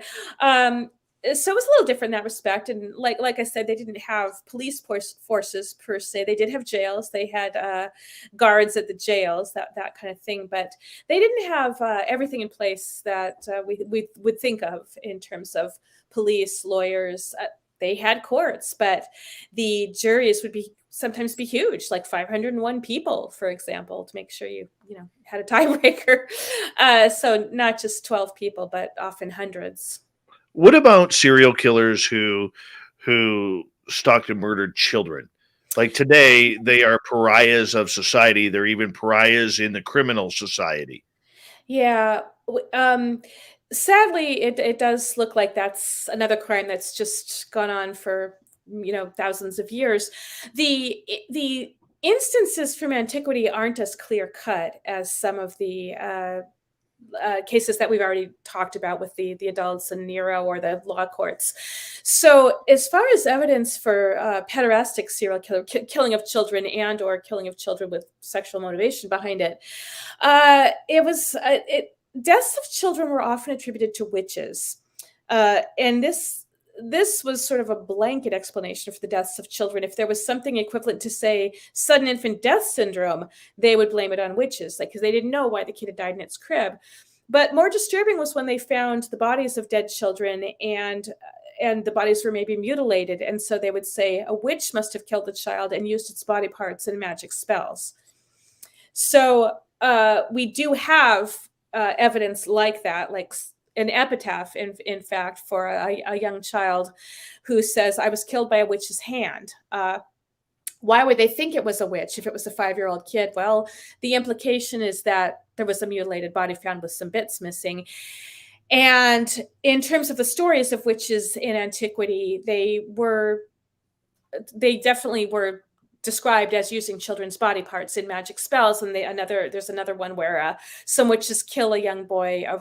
They bury him in the ground up to his neck, and they starve him to death so that they can use his liver in a magic spell, a love spell, actually. So the witches were characterized in antiquity, and this again goes down the centuries. They were characterized as finding the body parts of children is particularly useful in magic spells because the bodies were pure, etc. So the question is, were there actual practicing witches who did stuff like that? Whether their magic was efficacious or not is not the issue. It's, did they think themselves to be witches and try things like this? Or are we really looking at stories about serial killers of children, and they're just attributed to witches? Because how could a seemingly normal person or fellow human being actually do something like that? So those stories are hard to interpret because we don't have anything specific saying, here was a man who killed a bunch of children. We have, the mutilated bodies of children were found and it must have been witches, but was it really? Was there a lot of kidnapping of children back then too? A lot. I don't know. I mean, you definitely had cases where children of rich folk could be held for ransom, and then they'd be ransomed, and they'd pay the money. So in terms of so something like the Lindbergh baby, where kidnapped supposedly for ransom but found dead anyway. I don't know of a lot of cases or any specifically like that. But that doesn't mean there aren't any. It just means I didn't find everything. There's a huge body of ancient literature, and I think there absolutely are more stories out there than I found. So there's definitely somebody else could go and do more work on it. I could do more work on it, but there's not as much, I think, in that area as there have been, say the last couple of centuries. All right, we've got 90 seconds to go before we got to go to break. At the bottom of the hour, Dr. Debbie Felton is here talking ancient serial killers, and in regards to children, because this is always such a brutal topic. Even going back then, I just can't believe that a lot of these were blamed on witches for the sake of ritual sacrifice. I mean, that just grosses me out thinking about that. It's still done in some countries and societies around the world. Children are still killed for body parts. So I collect newspaper articles, and there have been cases in the last 5 years from various parts of the world where, yes, a young girl was found with missing some organs because they were thought to be used in a charm to help somebody gain riches, for example. Oh my goodness! So it still happens. It still happens. Unbelievable that type of grotesque thought is still being practiced today. Yeah, they do get prosecuted though when they're caught, so it's not like they get away with it, but still. There's an entire child trafficking business out there on the dark web that is just disgusting, and I don't even know what to say about that, because as a parent, I go from 0 to 500 in like less than a second on that. But we're going to change topics when we come back on Spaced Out Radio with Dr. Debbie Felton. Ancient ghost stories. We're getting into that next. She has a great book about it called Haunted Greece and Rome, Ghost Stories from Classical Antiquity. Oh yeah, this is a great night on Spaced Out Radio. I hope you're enjoying it as much as I am. We'll be back right after this.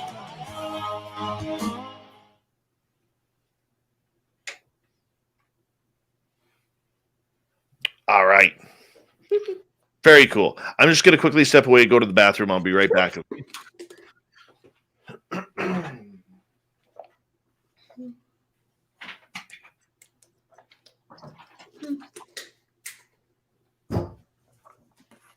I'll do the same thing.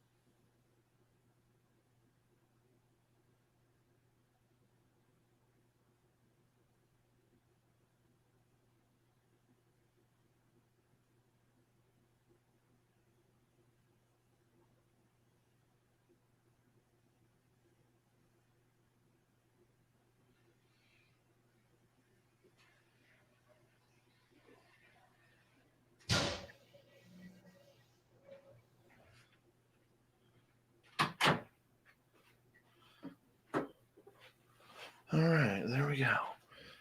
Now I can breathe. I think she's chasing her cats around.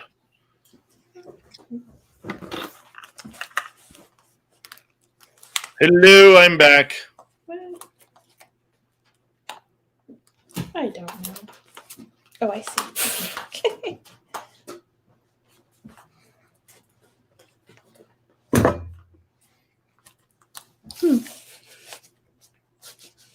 Apparently, I had these on the wrong way.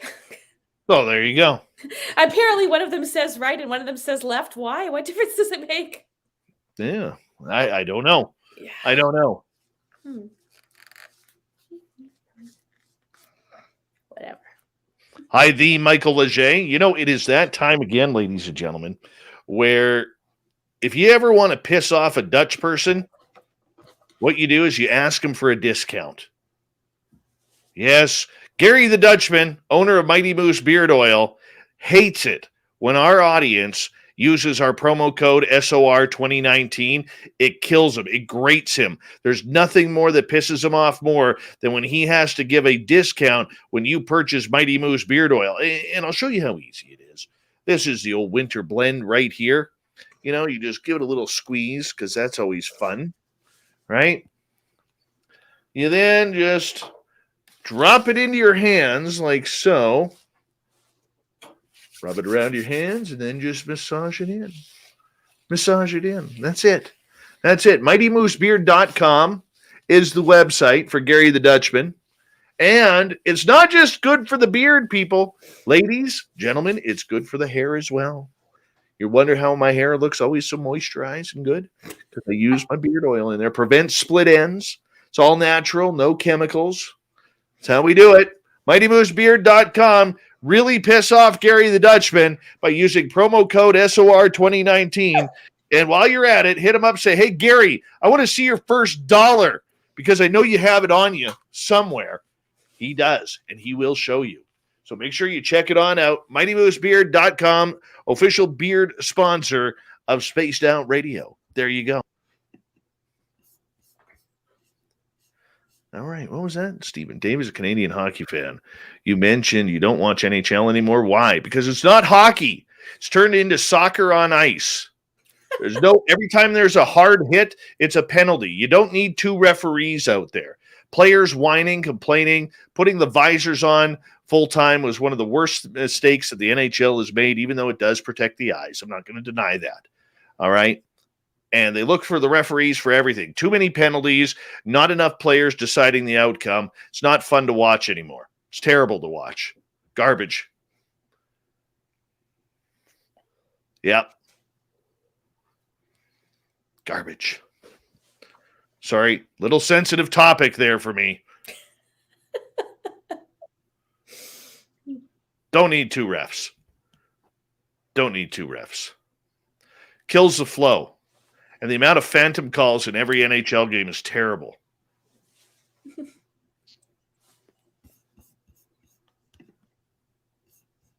We have 20 seconds. I want to say a big thank you to Fapster, Black Dragon, Carla, and Ben for the amazing super chats tonight.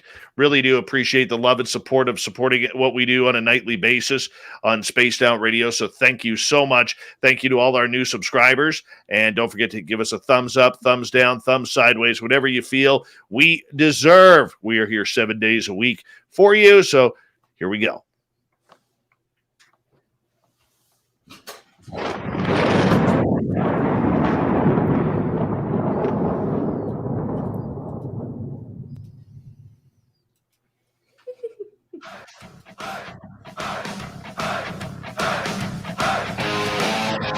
We passed the halfway point of Spaced Out Radio tonight.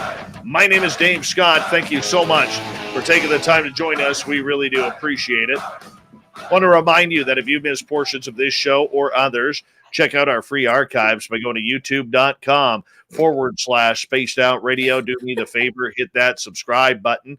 Our website is spacedoutradio.com. We have a plethora of features for you, including Rockin' Out to Bumblefoot, read Shirky Poo's Newswire.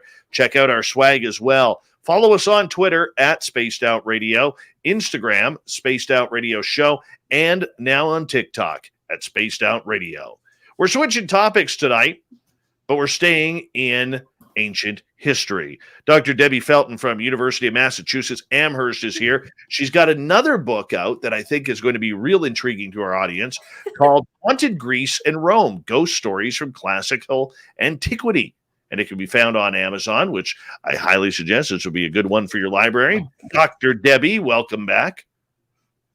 Thanks again for having me. No problem.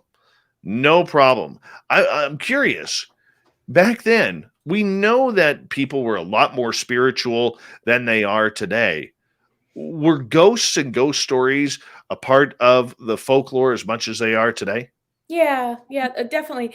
I think the difference is that because most of the sources that we have, it's literature that was written by, the upper classes.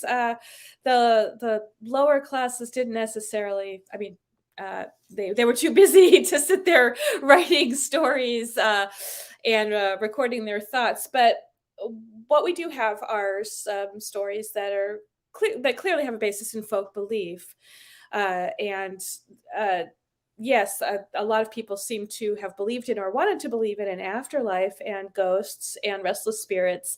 And a lot of those stories were told in order to reinforce proper behavior regarding the dead and make sure they're buried, properly according to ritual.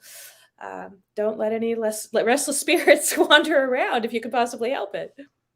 What kind of ghosts were they seeing back then?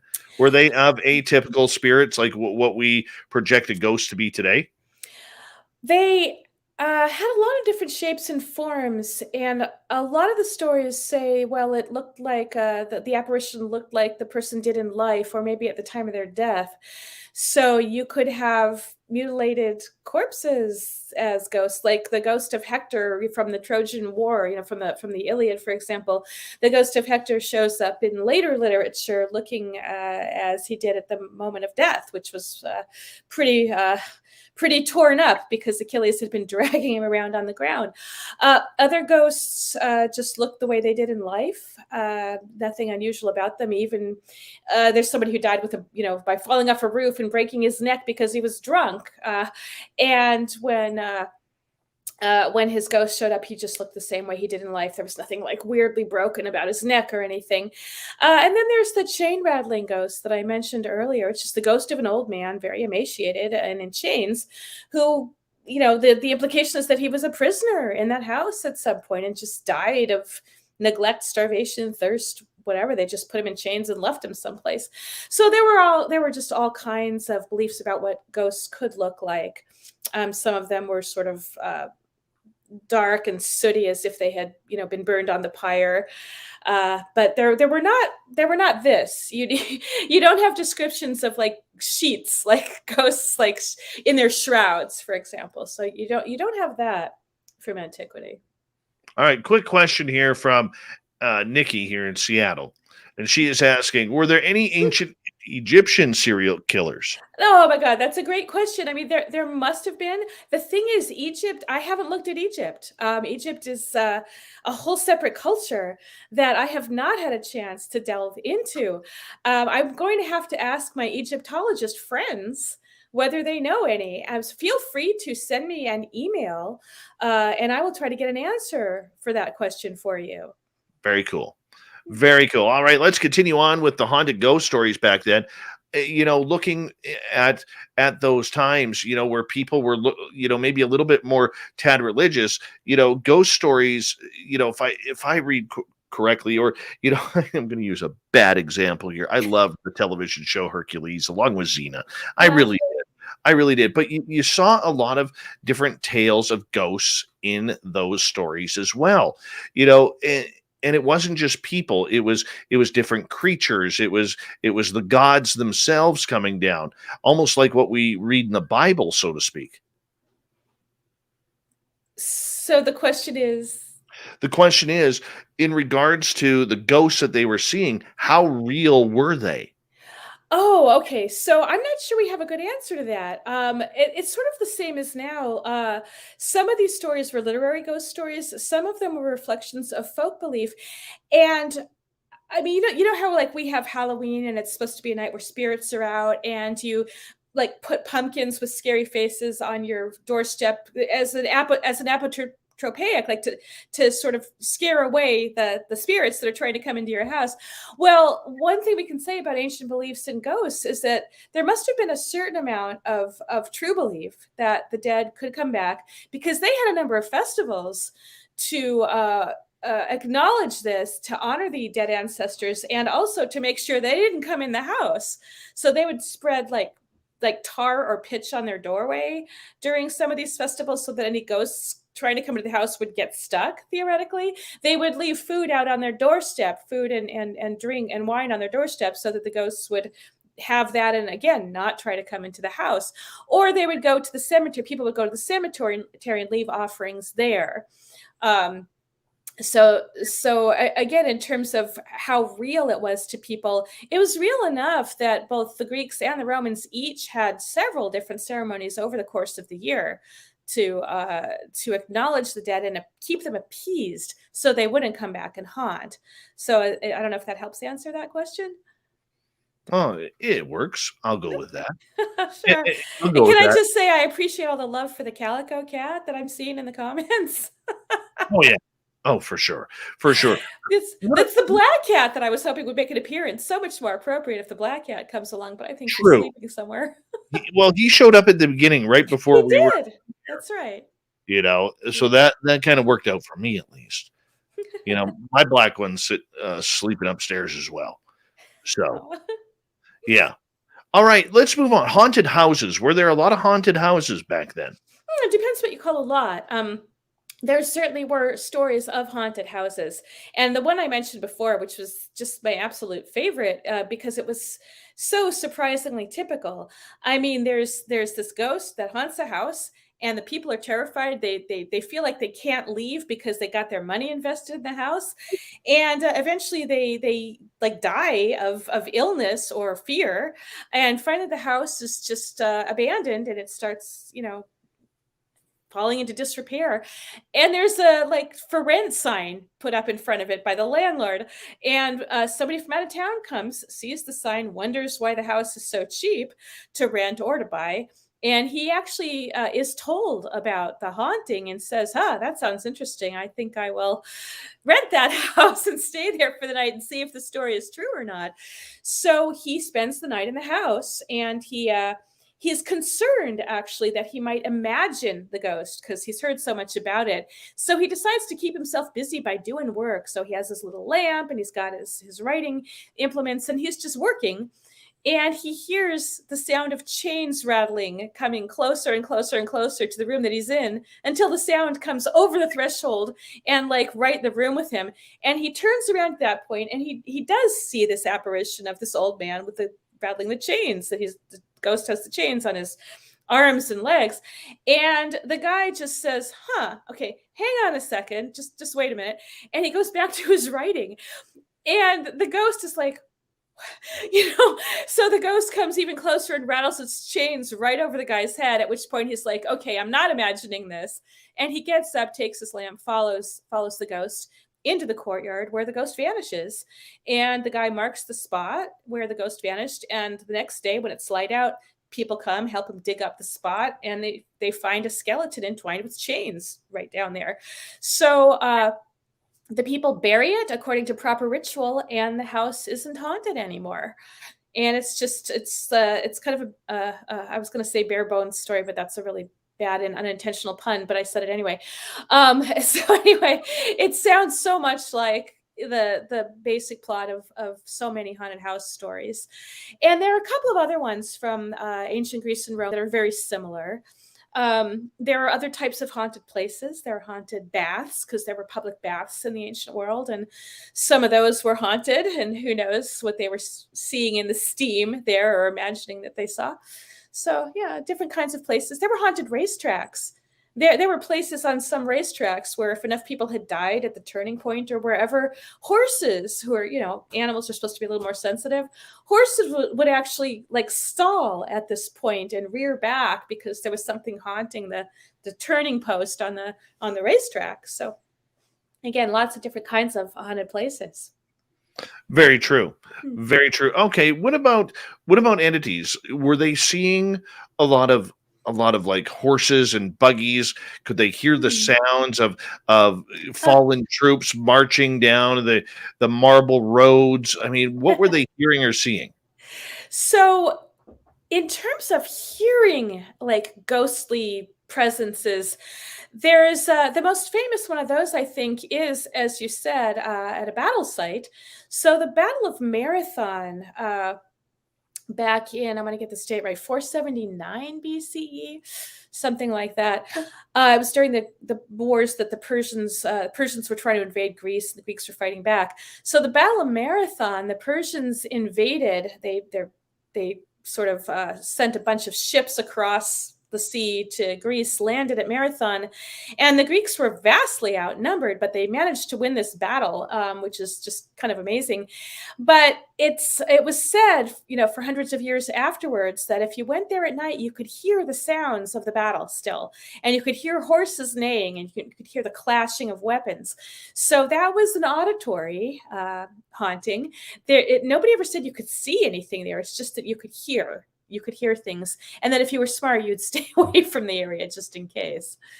So that's one example. I'm not sure how many others there were of just like hearing sounds. But there was the chains clanking in the story I mentioned before the apparition appears.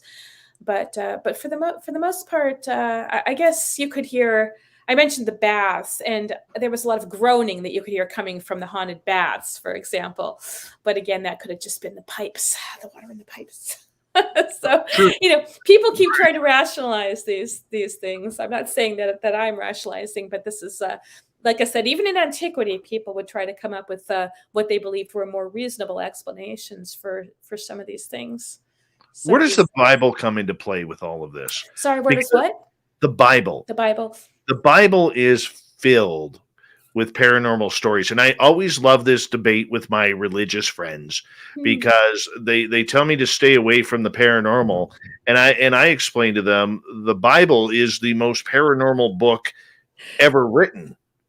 Yeah, I mean, I suppose so. Again, different culture, ancient Near East, not so much Greece and Rome. And I don't remember my Bible ghost stories very much. Is something like the Witch of Endor, is that actually in the Bible, or is that in the Apocrypha?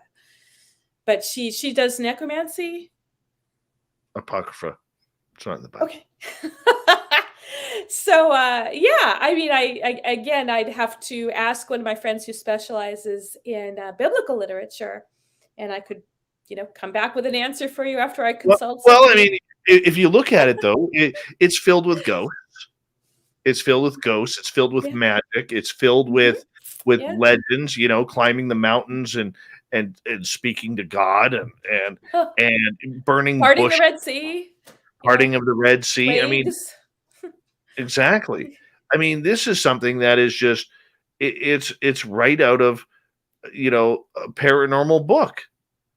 It really is. Now I'm not. Now, don't get me wrong. I realize this is a sensitive topic for a lot of people because I'm not insulting the Bible. So let's just be honest here. I have to make this clarification because look, I've read the Bible front to back. Okay, I am I have admitted on this show I am a God guy. I like the God thing. Okay, but I mean, on the flip side, I look at the Bible, and anybody who denies that it is a paranormal or isn't a paranormal book, I mean, you need a good shaking. Reality, you really do.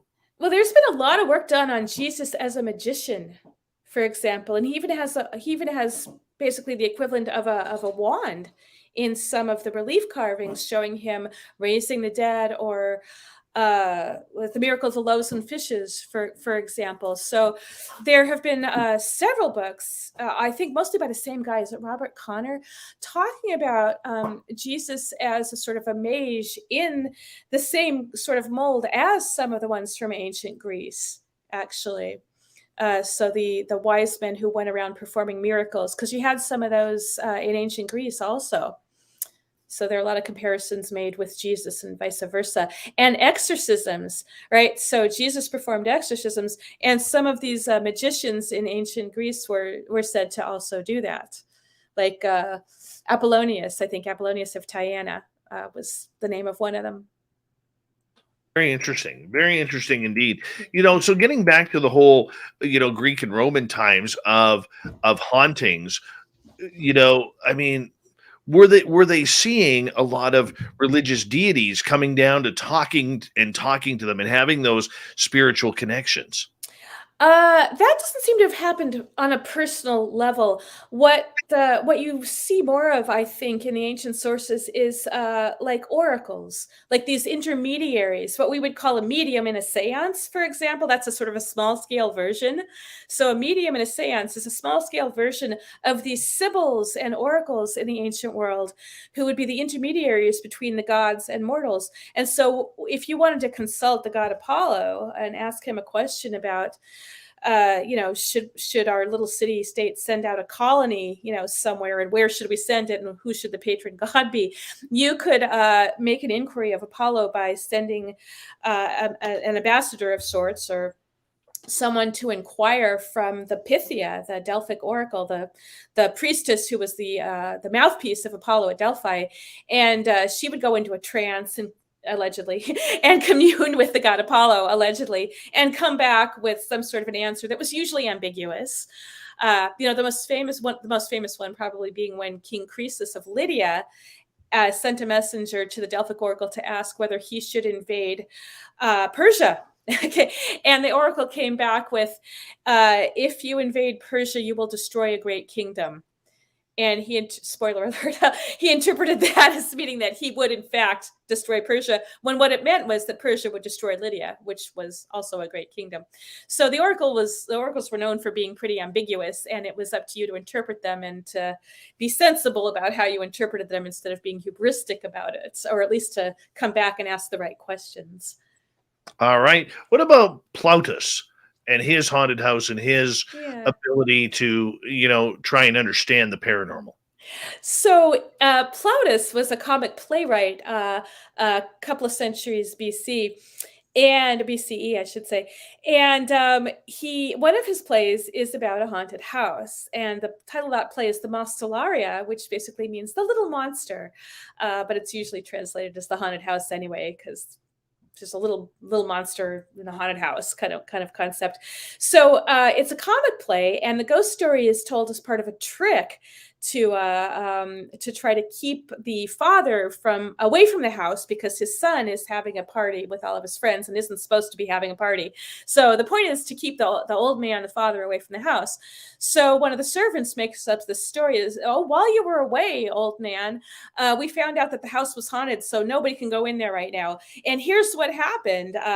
The house is possessed by the spirit of a traveler who was killed in the house. He was supposed to be a guest in the house, and the host killed him for his money. And now he's threatening to kill anybody who comes in the house. So stay away. And the old man hears noises coming from inside the house, which is the son partying. And the servant who's making up the story says, "Yeah, see how much noise the ghost is making right now because he's upset."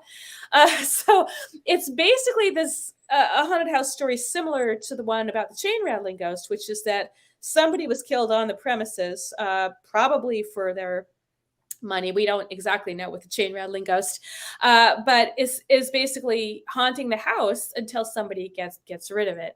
So we've got a partial haunted house story in that comic play. So what was going on in that story is that Plautus, the comic playwright, seems to have been making fun of people who were overly superstitious, like the old man. And there was a lot of satire of people who were too superstitious back then also. So again, this huge range of beliefs in terms of no, there's nothing after you die, or sure, there's an afterlife and here's what it's like, or make sure you bury the dead properly or they will be restless and haunt you. I will tell you a cool ghost story. I'd love to hear one. Going back to the Roman theater of Philippopolis in Plovdiv, Czech Republic. So this happened a few years ago to a friend of mine and a friend of this show's, a gentleman named Ron Bumblefoot Thal, who does our music. Okay, so here's the stage, and his band is called Sons of Apollo, and they were playing there a couple of years ago, and they were playing so they played their own set of their own music, and then they followed that up by a bunch of cover tunes. And now Ron Thal is ranked one of the top 10 guitarists in the world. And he has never fallen on stage. So while they were playing, he has never had anything weird happen. And his guitar is very expensive to the point where it doesn't go out of tune. Well, all of a sudden, all of these solos that he started playing, and while he's playing, he's noticing his top string, an E string, keeps going out of tune. And he can't understand it. So in between songs, he's having to retune his string. And he's like, wow, this is weird. So then they play their cover version of Pink Floyd's Comfortably Numb. And so Bumblefoot is literally walking towards the crowd, and he gets shoved. And he falls on stage. First time in 20 plus years he had ever fallen on stage. And he will say to this day that he didn't trip on his own feet, didn't trip on any chords because his guitar is cordless. And something shoved him from behind.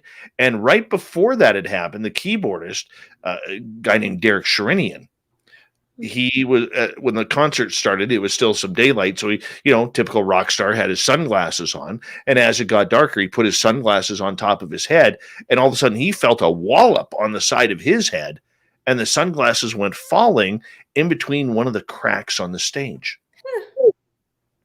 So there's an unseen force shoving people around. That's a great story. Absolutely. But it continues there. Another friend of mine in the music business, I won't mention his name, he actually got intoxicated during a concert in Plovdiv at this same place like 4 months later. He was thrown in jail.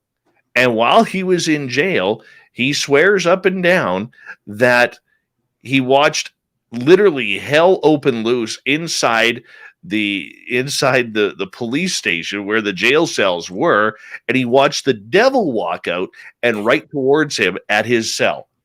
And it all happened in Plovdiv. Wow. So there's something going on there. Hugely. I think it's fantastic. I'm gonna have to look up that site because that's just too interesting of a story not to read more about. Oh yeah. You won't find it. You'll find it on this show. There's no literature on it, unfortunately. Well, you gotta put it in Wikipedia then. Have to.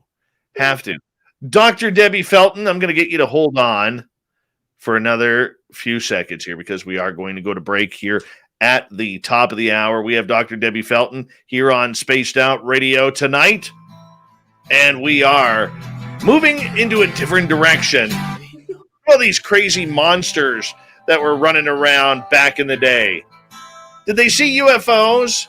Who didn't have a pet minotaur back then? We'll find out. Where's Go Boy? Spaced Out Radio continues after this. Here we go. There's the black kitty. Yeah. Here, we'll zoom in on him a little bit. Look how cute he is. Oh. Say hi. I'm getting out of here. He's like, why are you in bed? Don't like this. I'm out. Oh, yeah. I know what it's like. I know what it's like. They're just all, the cats are weirded out that I'm up this late, I think.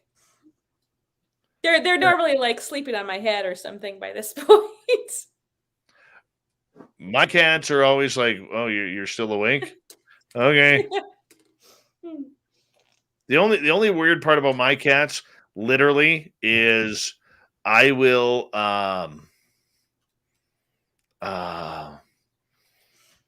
go upstairs after my show. I'll go to crawl into bed, and I'll have 2 to 3 cats sleeping on my side of the bed.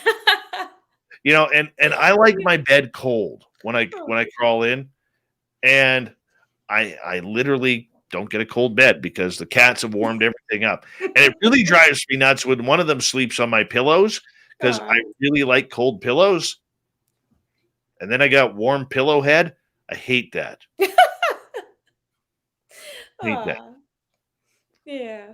I actually have trouble sleeping if the cats aren't on the bed. Before I got a new bed, my dogs used to come up. So I'd have the cats and and 2 German Shepherd dogs up on the bed. Oh, and I'd be like contorted into this weird position, just trying to find room for my leg.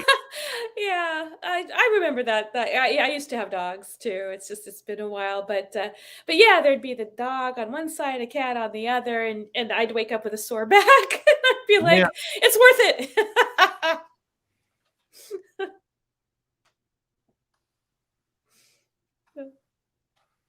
2 seconds here. Yeah, come here, kitty. He's right here. He's just like wants to know what's going on.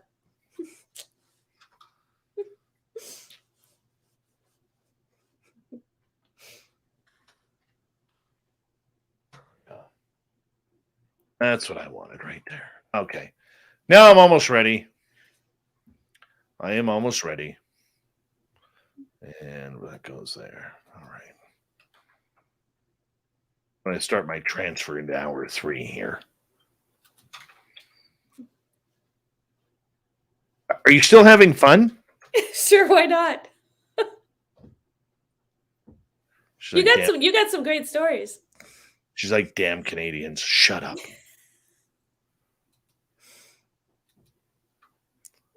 I actually trained a kid in hockey who ended up getting a scholarship at UMass Amherst. Oh. This is going back. Yeah. 1994, 95. Yeah. It's my connection to it. Cool.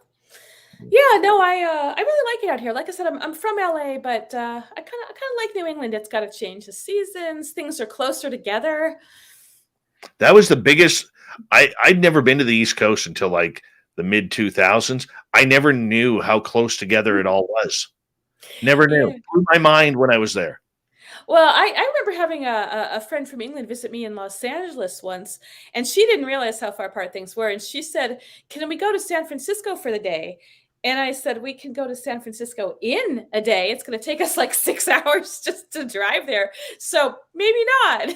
And I had to explain to her that it was sort of like the difference between, it was like asking to go from London to Edinburgh for the day, which at least they have trains to do that. But I think back then, Amtrak was running even less than it does now, and people just drive back and forth. So. Oh, I hear you. I know exactly what you're talking about. I know exactly what you're talking about. Yeah. Every day. Can't figure it out. All right, we've got a couple minutes left. I'll see if I get the cat back. Wonderful. Yep, he's still here. Perfect. He can be here. Why not? We allow it. He sometimes likes to play with the solar system that I have right here, hanging from the ceiling. Now he's playing with a pen instead, though.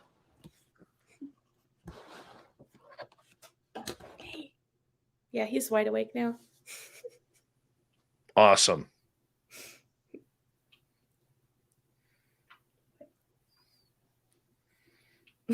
He's staring at me. And he's about to unplug the computer, so I'm going to keep my eye on that. He's like playing with the power cord. That's all right. I got some battery power. There you go. All right. We've got just under a minute here.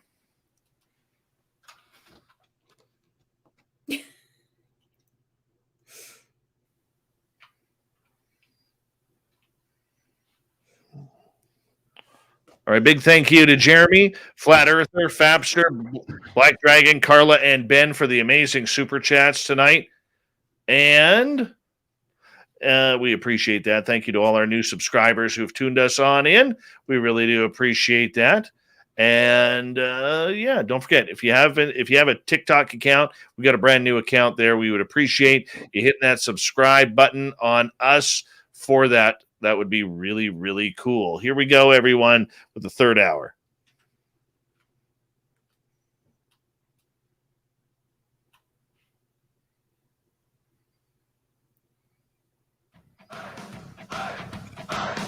Would you like to connect with us? Head to spacedoutradio.com for all your latest show info. Now, back to Dave Scott and SOR. Here we go with the third and final hour of Spaced Out Radio tonight. My name is Dave Scott. Thank you so much to hang out with us. We really do appreciate it, especially if you're listening in on our terrestrial affiliates around North America and digitally on TalkStream Live, Revolution Radio, and KPNL. All of our archives are free. Go to youtube.com/Spaced Out Radio. Just do old Davey the favor. Hit that subscribe button. The Desert Clam has set the password for tonight in the SOR Space Travelers Club. Latificate. Latificate is your password. Use it wisely, Space Travelers, as the Clam sets the password each and every night right here on Spaced Out Radio. Our website is spacedoutradio.com. We have a plethora of features for you, including rocking out to Bumblefoot, reading up on Shirky Poo's Newswire. Check out our swag as well. Follow us on Twitter at Spaced Out Radio, Instagram, Spaced Out Radio Show, and once again, new on TikTok at Spaced Out Radio. For the final time tonight from the University of Massachusetts, Amherst, Dr. Debbie Felton is here. We're looking into the weird and strange mythological ghost and paranormal stories along with cryptid creatures. Yep. You can find her books on Amazon, and we're having a great time with Dr. Felton tonight. Thank you so much for joining us. Thanks again for having me. Hey, I got a question for you, though. Yes. You keep mentioning your terrestrial affiliates. Do you actually have extraterrestrial affiliates? I don't know. It would be nice if Auk and Zook from the Zeta Reticuli were picking us up. We'd appreciate that. But otherwise, I don't know if we have extraterrestrial affiliates. That's interesting. Just had to ask. I don't know. Sorry. You know, weird story once. I was once told by someone that they're up to, depending on the topic we have for the night, there are up to 6 people tuning us in at the Pentagon to see what we are saying. That's a little disturbing. Yeah, this person was one of those in the know type people. Yeah. So, Gene, if you're listening, hi, Gene, at the Pentagon. We really appreciate you tuning us in. Give us a call sometime. We'd love to say hello. That's all I know. One person named Gene. Okay. It is awesome. I'm not going to lie. So Yeah, you're important enough for the government to be worried about you. So yes, yes, I could just imagine what it looks like when I swipe my passport crossing the border. oh That's my what I want God. to see. That's what I want to see. What's out there? What's out there? What do they got on me? Okay, moving on. Really weird Greek cryptid creatures. This is Yeah. a fascinating topic for me because literally, I mean, it goes from giant griffins to thunderbirds to, to centaurs and chimera and cyclopses. Were these real creatures that were actually living and breathing? Because realistically, for all we know, it's just a bunch of folklore. Yeah, no, I'm going to go with no on that. That these creatures did not exist, and that it's a bunch of folklore. And I think I probably I might have mentioned this already, but there are a couple of things going on with that in terms of these creatures can all be like allegorical or metaphorical for things. But before we even get into any of that, if you even want to, there were back in antiquity, there were people who were rationalizing and saying it does not make any sense for an animal to have part of a bird and part of a lion. It just couldn't possibly exist. So even back then, they were like, this is not natural. This is not something that's going to happen in nature. And then on the other side of that, we've got Adrienne Mayer with her theory about how a lot of these monsters might have been inspired by finds of dinosaur and ice age mammal fossils. For example, what was it? I think, is it mammoths or mastodons? She was saying like they have a big temporal fenestra that, once in the skull, when you just see the skull of one of these things, it looks like there's a big hole in the middle, something like that. I think I've got the technical details mixed up, but she's got this book, The First Fossil Hunters, Paleontology in Greek and Roman Times. And she makes an argument that maybe some of these giant fossil finds influenced ideas about these creatures. But again, they represent so many things for the Greeks and Romans that it's hard to pin down just one reason why they came up with these monsters. And it's not like it was just the Greeks and Romans. I mean, you go over to Asia, they got all sorts of interesting, monsters over there too. Well, I appreciate that. I mean, I know it's easy to dismiss that these creatures did not exist, but they had to come from somewhere rather than just boring imagination. Well, let's see. Like, wouldn't you So want to see half a deer and half a boy running around the forest? I'm not so sure about that. And then there's the whole genetic aspects to how these things would reproduce, but I'm not even gonna go any farther with that.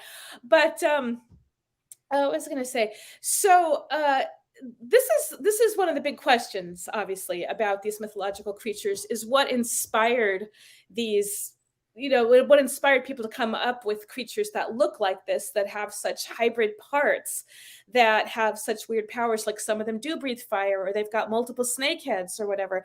So why? And monster theory, which I think a lot of that is attributed to Jeffrey Jerome Cohen, who literally wrote a book called Monster Theory that started this whole much deeper investigation into why cultures come up with monsters in the first place. He talks about how monsters are culturally constructed, like what the anxieties and fears of a culture are at a certain time are reflected in their stories. So, for example, I'm going to go back to those 1950s monster movies, like Them with the gigantic ants, and that was just a period of time when, among other things, there was a lot of testing of nuclear bombs. For example, this was post-World War II. You'd already had the atomic bomb. There's a lot of bomb testing going on and fears of radiation, like what is it going to do to the environment? So you end up with all these giant, giant insects were a big thing. There were obviously other giant creatures and mutated creatures like Godzilla, another famous example. So you have these radiation induced monsters, for example, and there are other things like Invasion of the Body Snatchers with the pod people, and that's communism, fears of communist takeovers. So depending on the era, the kinds of monsters that a culture comes up with may be reflecting certain fears. And I think I had mentioned earlier, tell me if I'm droning on too much about this, No, you're but doing great. a lot of those monsters in the earlier stories in Greece were really just these chaos monsters representing the savagery of the natural world that had to be tamed by mankind. Well, yeah, I'm going to say mankind, not humankind, because back then that's pretty much how they thought about it. That men had to tame nature. And the other reason I just corrected myself is because these monsters were often female or intentionally produced by females to fight against the males. So there's this whole like male-female conflict going on too, like under the surface there is sort of a subtext, I guess.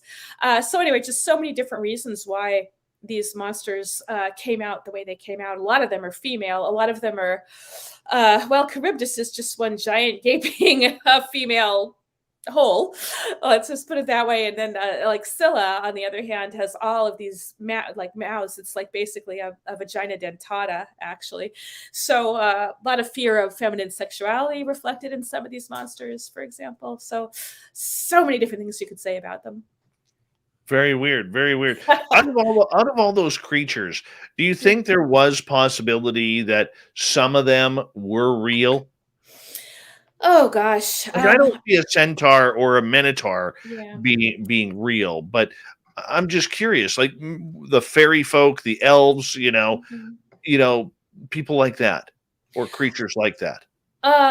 In antiquity, like, do I think there were maybe some things like that in antiquity? I have a really hard time believing that, which I'm the sort of person who's more likely to believe that maybe there was an actual woolly mammoth somewhere still, because I think they were still around in the time of not Cleopatra. I don't know. Maybe the last one did die out around the time of Cleopatra. The timeline is a little, I don't remember it very well, but there could certainly have still been some weird creatures around. I mean, let's take the Loch Ness Monster, for example. If there were such a thing, people tried to say, well, maybe that's a plesiosaur or something. Again, an ancient sea creature that somehow survived into modern times. So I'm more likely to believe that something like that happened than that there really were these weird hybrids with incompatible parts.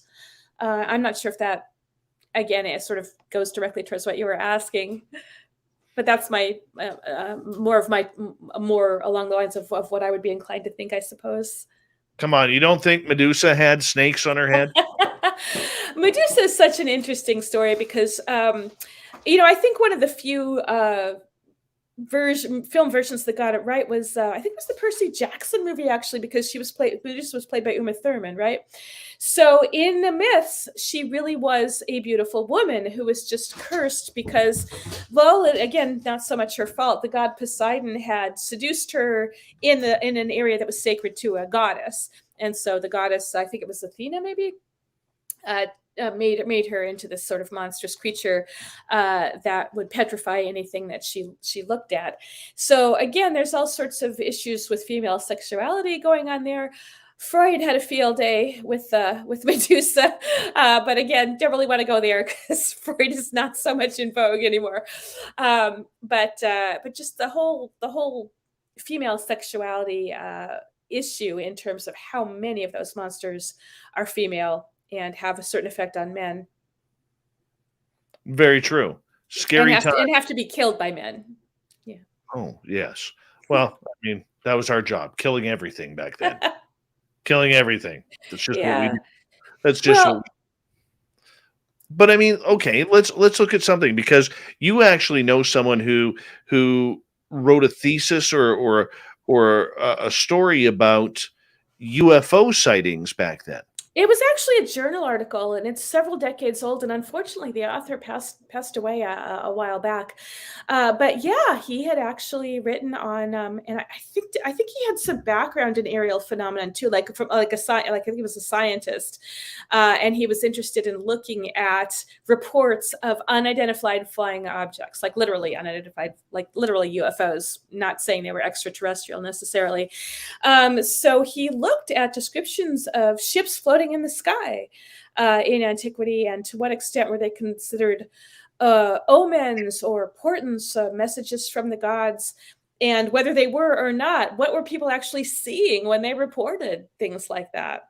So it was a terrific article. I Oh, yeah, if you're interested, I could actually send you that reference.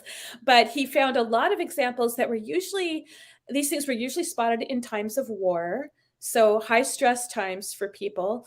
There might have been unusual meteorological phenomena at the time as well, like stormy skies.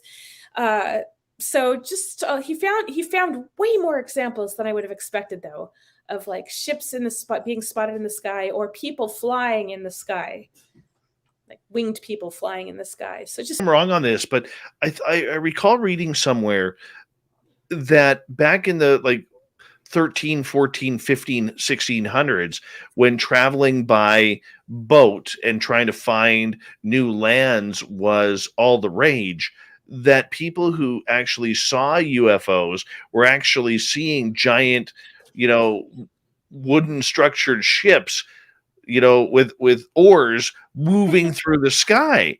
And it had nothing to do with these discs or black triangles or boomerangs or cigar shapes or right. It was all shapes that they would already be familiar with. Why do you think ships. that is? Well, that's an interesting question too, isn't it? I mean, because it was the same in antiquity. It's not like they were seeing, saucer-shaped UFOs, or again the boomerang shapes, or say Borg cubes. But you haven't watched Star Trek, so you don't know what I'm talking about. So sorry, I just had to. Yeah. So again, it sort of might have to do with the reflection of the anxieties of the times, but. The other thing that he considered, I think, in this article, or that people have considered since then, is something I think we just saw like a year or two ago, which was that picture of like the big ship floating in the sky, but it was an optical illusion, right? It was because it had something to do with light refraction, so it actually looked like the ship was floating in the sky when it was definitely on the water. Do you know what I'm talking about? Because this was just in the news. Like, was it last year? Maybe anybody out in the audience knows, remembers what happened. But it really did look like this ship was in the sky when it was not. So you sort of wonder if people. I remember that photo. So you know what I'm talking about. So I wonder if that's a phenomenon that maybe caused some of these sightings. I'm not saying would explain all of them, because I think there are too many sightings, to all be explained by the one thing. But it might explain some of them. So who knows? Although I think in antiquity, the sightings were mostly by armies fighting on land. So we're not even talking about like light reflecting off of water or anything. It could happen in the desert too, though, now that I think about it. Could it be that a lot of these gods that the Greeks and the Romans were praying to could have been these UFOs being seen in the sky? Or aliens from another planet? Well, let's just say Star Trek's been there, done that. I'm an alien guy. I'm pro-alien. Yeah, and why not? I mean, it's a big universe. So there's no way to know. I mean, it's certainly possible. I'm not going to say it's not possible, and I am going to point to the Star Trek episode, original Star Trek, where the god Apollo was in fact a visitor from another planet, and all the Greek gods were, but they faded away when people stopped believing in them. And Apollo just kind of hung on in the hope that maybe someone would start believing again. And it turned out their powers were all from machines and things like that. It was all rationalized. Could it be? I mean, could it be that far-fetched, though, that the gods that the Greeks and the Romans thought of and prayed to as deities, how far-fetched is that idea that it may have been extraterrestrial of some sort? Yeah, I don't know that it is far-fetched. I mean, there have been a lot of different versions of that kind of idea. If you look at something like 2001: A Space Odyssey with those monoliths, I mean, part of what was going on there is the early man, or pre-early man, seems to be inspired by the monolith to develop further and start using bones as weapons. So that's an alien interference of a sort also. And then when they find the monolith on the moon, it inspires them to go to Jupiter, where the signal was sent to. So the idea of alien interference in human development it's not uncommon, I guess. Okay, I'm not sure you'll know the answer to this, but I'm going to ask it anyway. Were there ever any recordings of crop circles back in the ancient times?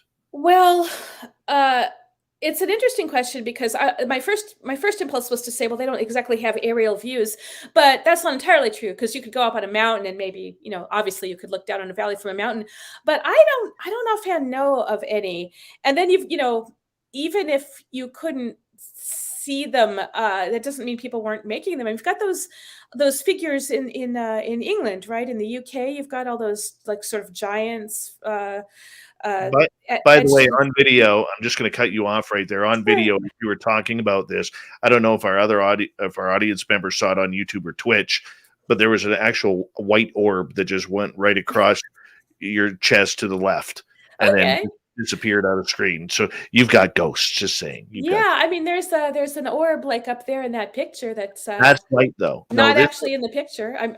This one was down on your chest area, like right across. Just went across, huh? Yeah, that was kind of cool. You could look it up. Okay, well, that's creepy. Now I'm freaked out.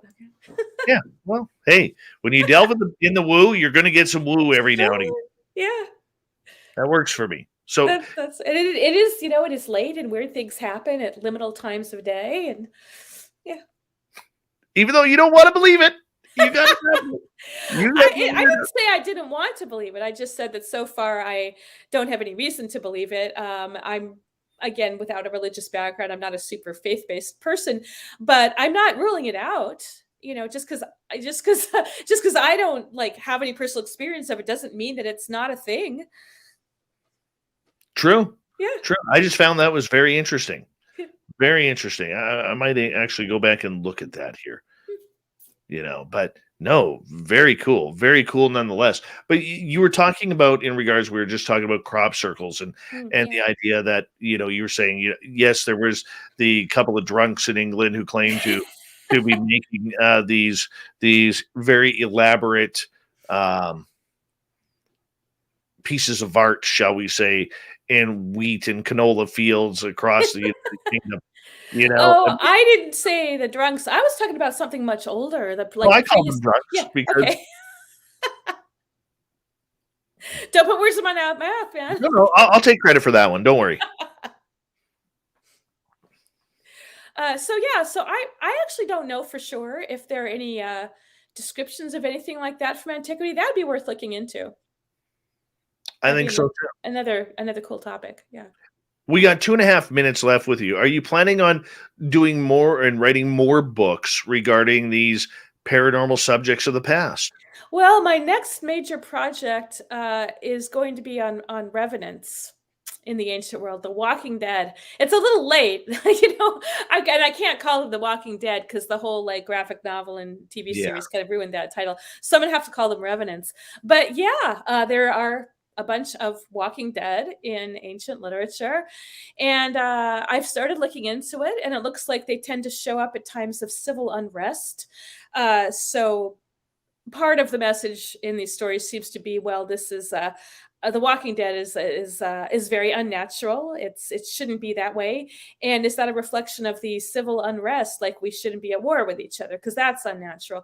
So that's, the research is in its really preliminary stages, but there are a lot of really interesting revenant stories out there, including one of just a girl who comes back to have sex with a guest in her parents' house because she died unmarried. And, she missed out. So they don't all relate to civil unrest. Ghost sex. Yeah. We just had that topic last night. I'm still blushing. You got it in antiquity too. Like I said, they did it first. So. Well, you know what? I'm still blushing over the topic last night. We got a minute to go. Do me a favor.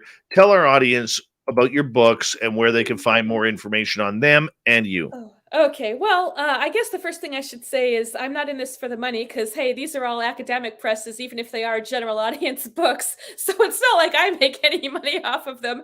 I'm sure there are used copies floating around. There are library copies. But if you are interested, they are all available on Amazon. So the serial killers book, Monsters and Monarchs, The Haunted Greece and Rome, they're all on Amazon. And they're all in paperback.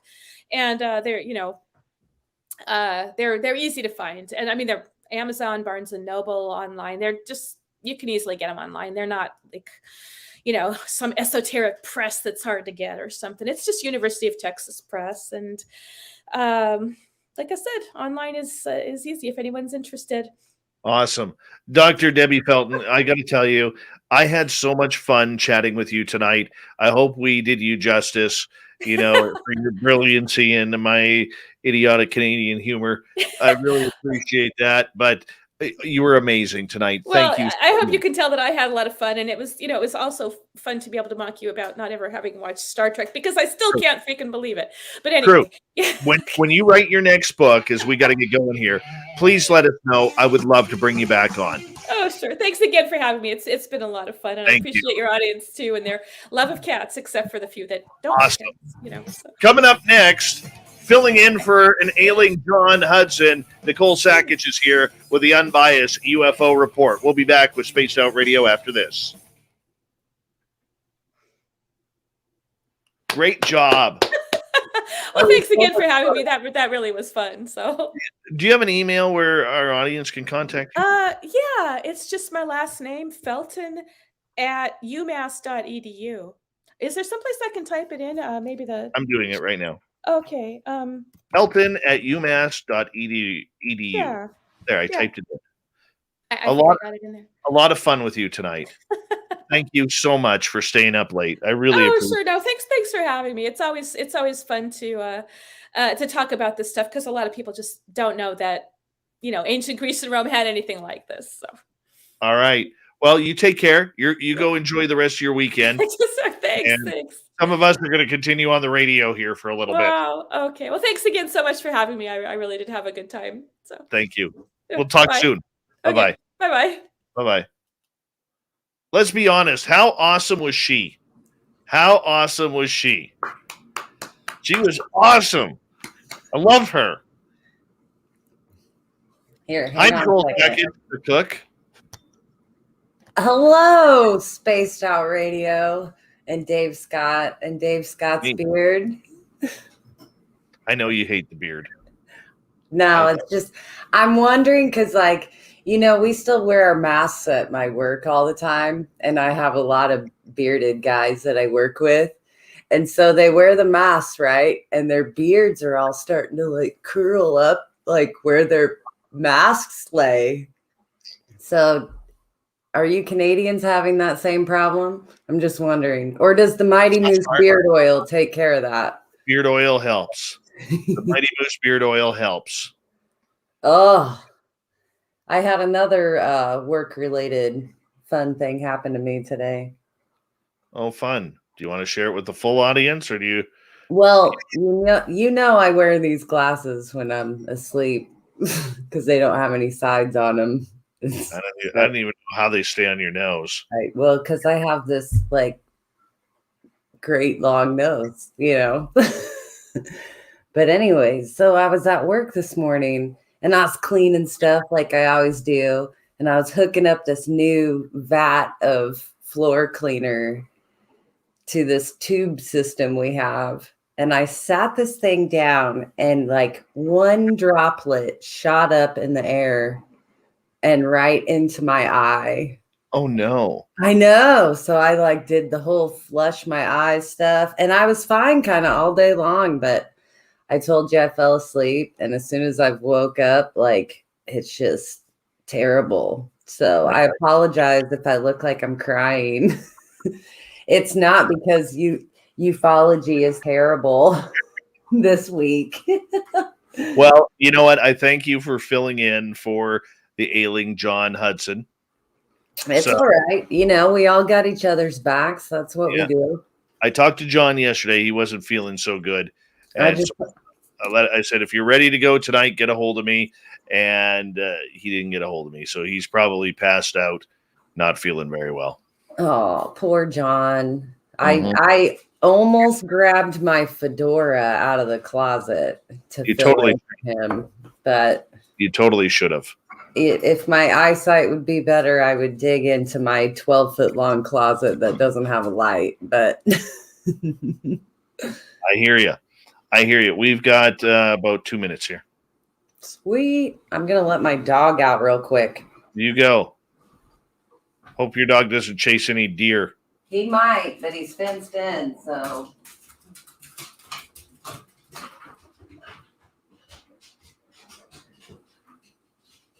you will notice in Nicole's picture or that frame right above, you'll notice the spaced out radio stickers and the piece of coaxial cable autographed by Cable Guy Matt, because you cannot buy these in stores. There you go. Nicole's pointing at it right now. There's her autographed piece of coaxial cable right there. Cable Guy Matt, when you showed him that, he almost went crazy. He was so excited. It's right up here with all my son's artwork and other memorabilia. Like Jordan Pease made me this so I could look at it while I was giving my very first lecture. Very nice. You Love know, Jordan Pease. I do too. He's awesome sauce. All right, a big thank you tonight to Jeremy, Flat Earther, Fapster, Black Dragon, Carla, and Ben for the amazing super chats. Really do appreciate the love and support. It's a great way to support what we do on a nightly basis. I want to say a big thank you to everybody who hit that subscribe button and rang that bell and is following us on social media. And, of course, to all the veterans out there, we absolutely love you. You always have a safe home here on Spaced Out Radio in our chats. Here we go.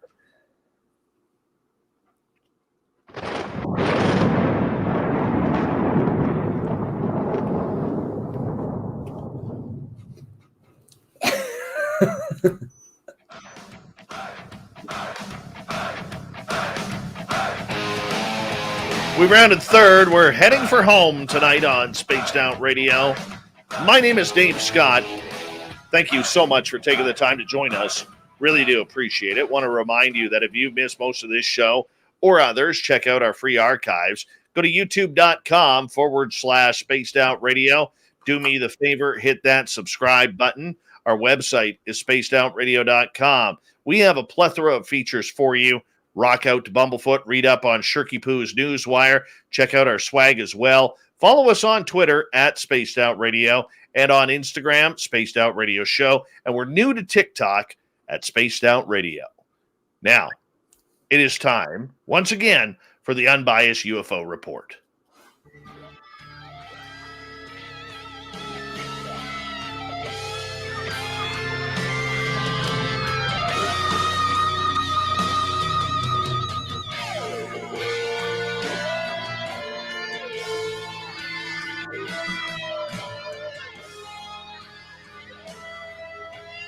I love that song. I love it. Mr. Ron Bumblefoot Thalls, The Day After. Love it. Filling in for an ailing John Hudson, we have researcher extraordinaire, author Nicole Sackage with the Unbiased UFO Report tonight. Nicole, thank you so much for joining us. My pleasure. I'm so sorry Mr. Hudson's sick, but I'll fill in anytime. I know. I think you're going to be fantastic. I really do. We got some weird stories that have really come out. Now, earlier today, it was announced by Dr. Stephen Greer that, I know that he wants to make sure that anything that Senator Gillibrand comes out of with her new proposal of unexplained sightings, more commonly known as UFOs or UAP, that he's part of the process and that he could be one of the professional experts that she can rely upon. What do you think about that?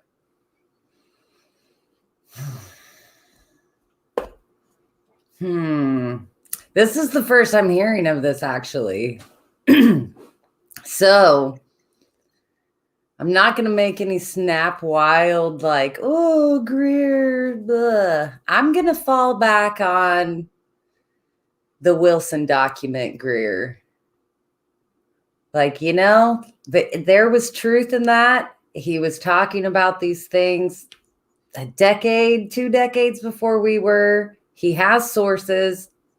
He does kind of know how to play this ego game with these political government egos. So I say go for it. Send in Greer, but he can't be the only one. Sorry, he can't be the only one. If we're sending in representatives, sure, Greer, but, I nominate Grant.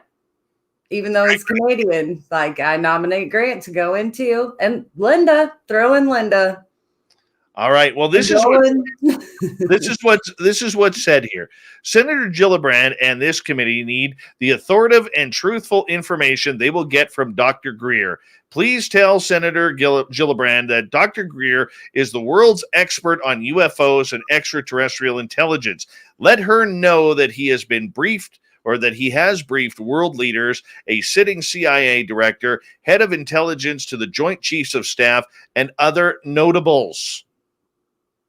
Yeah, that's kind of what I meant. Like, I mean, everybody throws around, oh, Greer has this giant ego. And, I think a giant ego is needed to build what he's built and to go toe to toe with people like he has gone. I mean, these government people have giant egos too, especially when you're talking about, military people.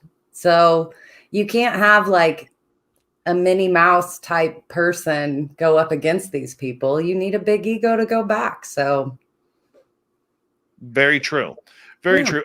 Okay, let's move on to topics here, because recently Lou Elizondo, who's been ominously silent recently, posted a photograph on his Twitter account posing with Chris Mellon in front of the congressional buildings in Washington, D.C.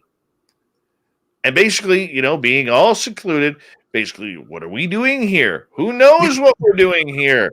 Why would we be here? What's our purpose of being here? It was a now selfie. It wasn't like from a few years ago. No, it was a brand new selfie where apparently they have been meeting with people regarding this topic. Lou Elizondo gets a lot of grief because he says a lot without saying a lot. And when he tries to say something, he hides behind his NDAs, his non-disclosure agreements that he has. Do you think that he is right in the middle of all of these talks as the leading expert regarding the UAP phenomena? Or do you think he's just sitting in to these talks to listen to what's going on because he has the pull and the ability to do so? I hope it's a little bit of both, I mean, he's obviously a champion in our community right now, whether you agree with everything that's going on with him or his background or whatever. But I think the more faces we can put to this, the better. And if he's going to be in there and kind of like steer it in our direction or be a part of it, then I think, it's all hands on deck. I'm kind of excited because I've been calling this, his third gear, like what's going on? And they're saying it's all behind the scenes. So it's behind our scenes, but it's, he's doing what he does. That's what he's here for. Let him do it. Do you believe, though, that he really does have ufology's best interest at heart? Here, this is what they always say about experiencers, right? I believe he believes he has ufology's best interest at heart. So, there. There we go. They fell off. Okay. On the flip side of this, there's a lot of people who believe he has an agenda because he does have his book coming out where apparently it's going to be a lot of information that he hasn't shared recently. Everybody is quickly anticipating what is going to be happening there regarding the information. Do you think, though, that we are looking at the precipice of something big coming out with a major announcement soon, whether it's from Lou or whether it's from government officials? I think for the last 2 years or the last year, especially, we've been in this ebb and tide of information. And I think, now that we're in this third or fourth cycle of it, shame on you if you don't really believe that buzz that something's coming, because it has, and it's going to continue. So, I mean, some people can say that they want what they want, and I've never spoken with, I even don't, I call him Lou all the time, and that feels so disrespectful because I've never met him, but he's doing his job. We need to stand behind him.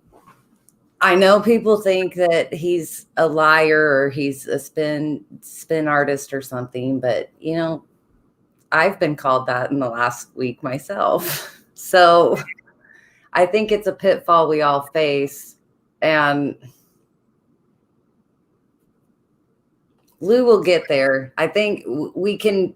I haven't caught him in a lie yet. Let's put it that way. You know, if he says something's coming, you know, something's coming. And I'm excited for that. And a selfie with him and Melon, well, you know, when the two of them buddy up, stuff comes out. Discs appear. Things get exchanged. So, I mean, I'd be excited to figure out anything that they're doing together. So I want more than a selfie and a tweet, though. Like, and if I have to wait for a book, that's fine. Of course, I'll buy it. So we all have our agendas, I guess, is one way of putting it, whether they're big or small. There you go. It is very interesting, to say the least. Down in Australia, journalist Ross Coulthard announced a story about Australian UFOs and some of the sightings that they have had down in Australia regarding this phenomena. Of course, we're all familiar, if you're into this subject, with the secret military base there called Pine Gap, where there's not a lot of information about what's going on. But one of the things and one of the stories he shared was about a crucial witness named Tanya, who went to West Hall High School in 1966, where there was a UFO Tic Tac style seen hovering near the school. Mm-hmm. She then described in her story about how she was approached as a child by American officials, almost like Men in Black, telling her to be quiet about what she saw in the interest of national security. Men in Black. Now, granted, we don't hear a lot of Men in Black stories about today, but back then they seemed to be quite fervent around popular sightings around here. Do you think the Men in Black were or had the ability to be American down there, you know, worried about Australian sightings of a child? You know, when I first heard this, and I meant to do some digging on it, you know, to me, this snidbit of narrative kind of harkens back all the way to Donald Kehoe doing his tours. And, you know, when he went to Australia and was trying to like sound the alarm that there was this, you know, UFO cover up happening, that there was something in our skies.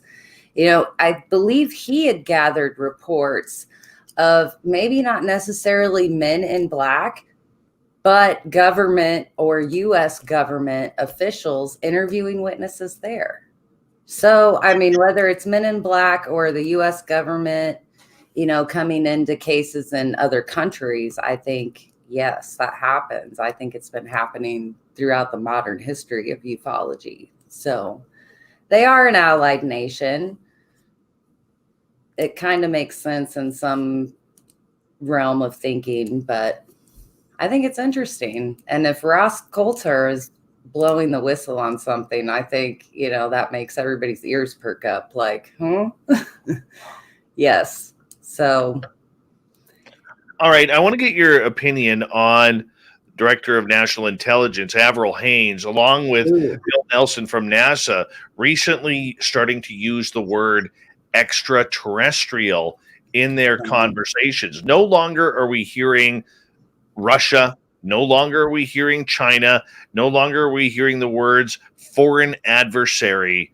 But this is the first time we're hearing some very important people regarding this subject use the word extraterrestrial when talking about the adventures of these Tic Tacs that have been formed. This is a big step. Okay, we have heard about these phases, Nicole. Phase one was introducing the mainstream to the public. Phase two was the start of confirmation that this isn't anything of human nature and made by humans. And we need government to start talking about this. Have we officially or unofficially started phase three, from what I'm hearing, which is the extraterrestrial phenomena? I think it might be the rumblings of it, you know. When we talk about these phases, Steve Bassett's truth embargo always pops up into my head, you know. And that's one thing he's been saying is, you know, that extraterrestrials, that word, or, you know, it's going to enter the conversation. And I don't know his timeline on things. I know he might throw one out, but you know, I might chalk this one over to Mr. Bassett there for saying it's going to happen. And here we're seeing it in fruition. And I think there's a lot of us in the community that are maybe going, woohoo, you know, she said it, it's about time, you know. And there's others that are going, it's still not enough. Or others going, well, she should have said ultra terrestrials.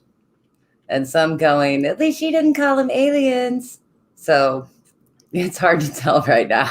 and I get you, but is the mainstream media, in your opinion, missing the entire point of the words extraterrestrial now being used in the symbolism of these craft? Don't they miss a lot these days? I mean,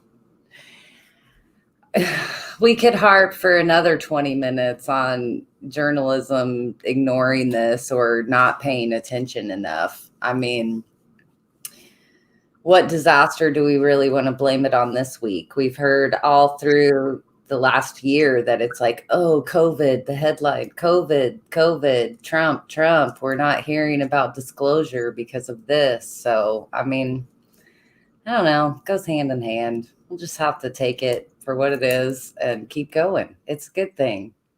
All right. Extraterrestrials, like, we'll get there. We'll get to ultra terrestrials in another 60 years. It's all right.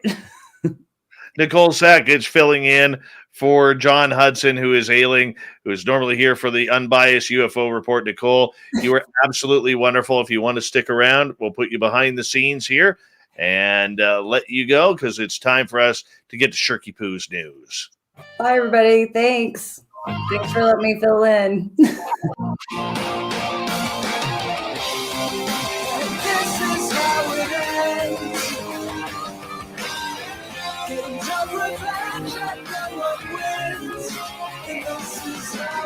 The news is always changing, which is why we turn to Shirky Poo's news here on the show. We're going to go down to Brazil right off the bat, where a very handsome model in Brazil has married 9 women in what he has called a celebration of free love and a protest against monogamy. Brazilian model Arturo Oyurso was already married to blogger Luana Kazaki, but then they wanted to formalize their marriage with a collective wedding. The pair are swingers and are known for their love of stripping off their clothes, thankfully in places where clothes are more of an option than a requirement. Urso and Kazaki spent their first marriage's honeymoon in Cap de Gade, and also known as the Naked City, a self-contained town in France where nudity is legal and encouraged. So, earlier this month, Kazaki was seen walking her masked and collared husband on a leash through a crowded train station. People were surprised by the costume, said Orso. We were also reprimanded, but their fetish doesn't stop there. No, the husband and wife, number one, are also known on OnlyFans, sharing their tips about a better sex life. But now they have their own harem. They've married 8 other women and welcomed them into the field. Free love is alive and well in Brazil. All right. Hey, this is a pretty polite bear. A black bear walked inside a California 7-Eleven and gave the worker, of course, quite a fright. But guess what? It's also very health conscious, too. No, the bear was not wearing a mask, But while in the store, trouncing around, looking to see what kind of rubbish it could find and junk food it could steal, the bear decided that before he grabbed anything, he was going to set off the automated hand sanitizer dispenser and dropped a few onto his head, which in turn he grabbed his big paws, started massaging it in, giving a few hand rubs together, and therefore he was statistically clean. And yes, he did sing happy birthday twice in order to make sure that the sanitizer got to all the relevant spots for clean paws. The bear eventually left the area, but not before getting shot by rubber bullets.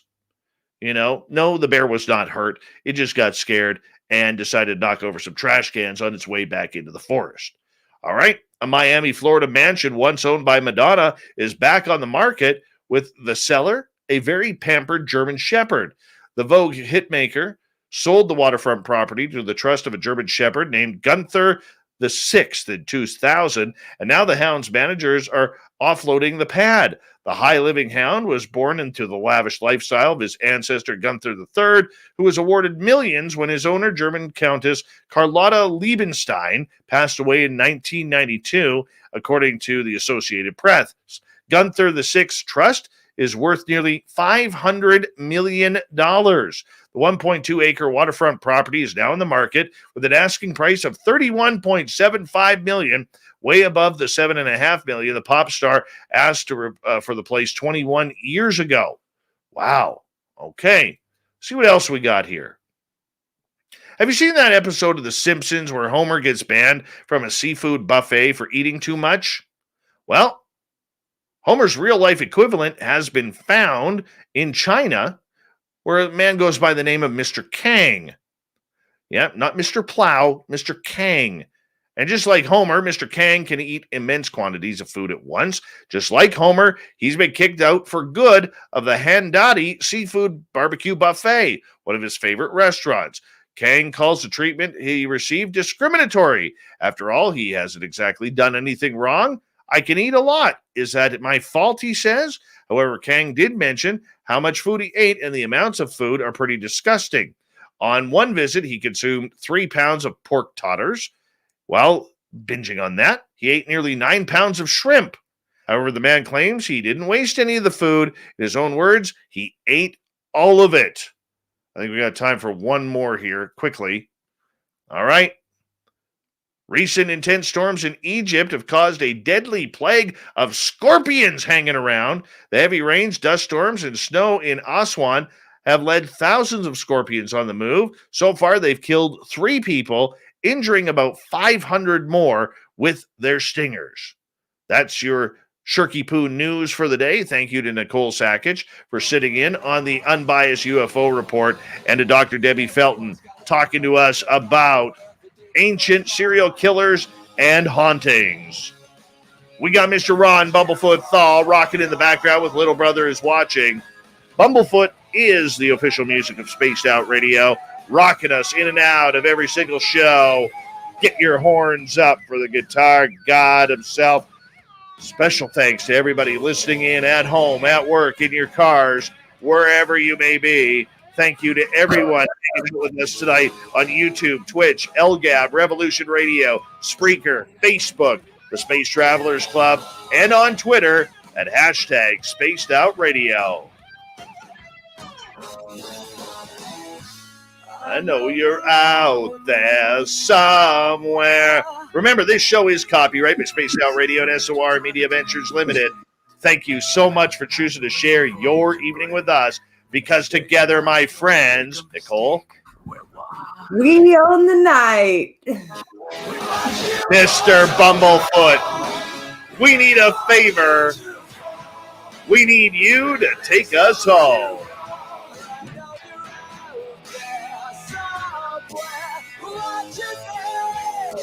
Yes, the Woo train has docked for the night. But soon, my friends, we shall ride again. Your seats are always available. Your tickets never expire. And if you want to bring a friend, we've got room for them too. Good night.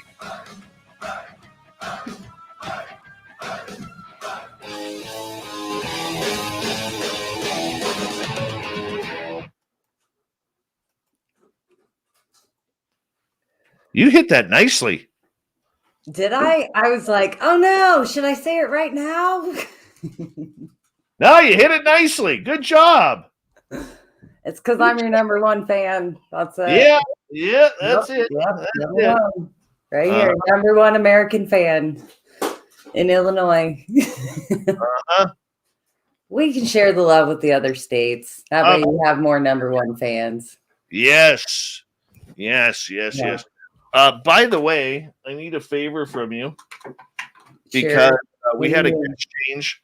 We had a guest change for Wednesday, and I contacted Grant, and I'm like, hey, Grant, you want to come on the show? He's like, yeah, maybe. So I kind of need that confirmed this weekend. Oh, I'll see what the UFO boss is up to.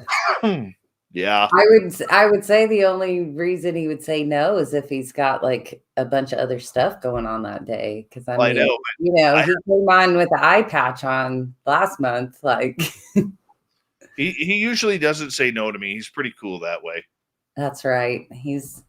I haven't even really talked to him in 2 days. I checked in on a Zoom meeting at like 1:00 and was like, hey, everything going all right? I was in my work hat and, ran outside real quick. And he was like, good to go. And I was like, see ya. Nice to meet you. Bye. That's our Grant right there. That was me too. He's the best, isn't he? I have to say this. Next time John Hudson is sick or has a problem, you have to have me back because I feel like the news was okay, but my news list was a little different than your news list. So I feel like I let you down a little bit or I let John down. Like I came across some interesting news this week myself. Jack Sarfati has posted an article. It's kind of nice. He did that 2 days ago. And I like him because everybody's like, oh, we're all worried about there is something there. Let's figure out what it is. And he's like, forget that. I already know how to build it. This is how you do it. Let's do it. And then he's like, all right, well, here's a paper that says how you do it. Your brain's not going to be able to comprehend it, but it works.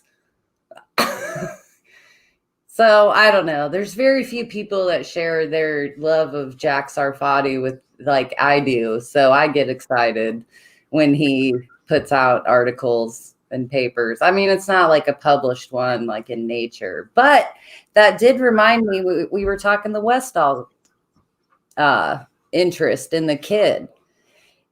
He's somebody who the government took interest in as a child. And there were lots of kids throughout like the 50s and 60s and 70s that were kind of put into like study programs and they were watched. And you know what I mean? And so that's not surprising. And we all know that UFOs like kids. So of course the government's going to look into that somehow. It's their childlike wonder and innocence and their connection to source. All that fun stuff.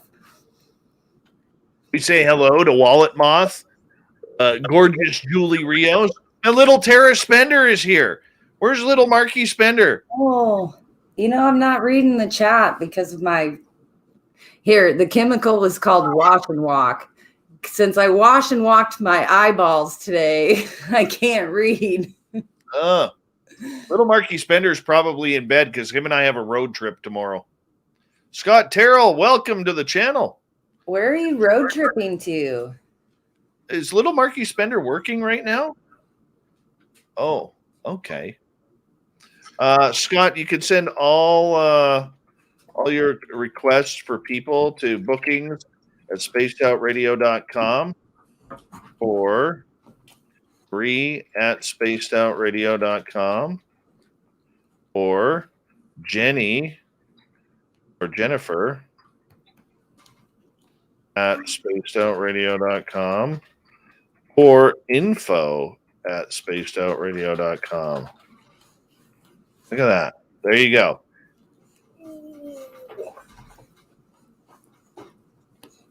Very cool. Oh, good show this week. Sit it down.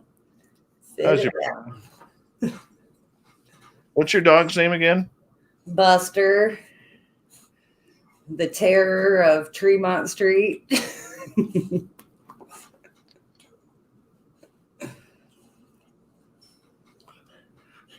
Very cool. What's your dog's name? Doug Stevens, Shadow Carpenter. Doug and Buster's. It could be a ripoff of a restaurant chain, I know. Have your dog seen any UFO or aliens lately?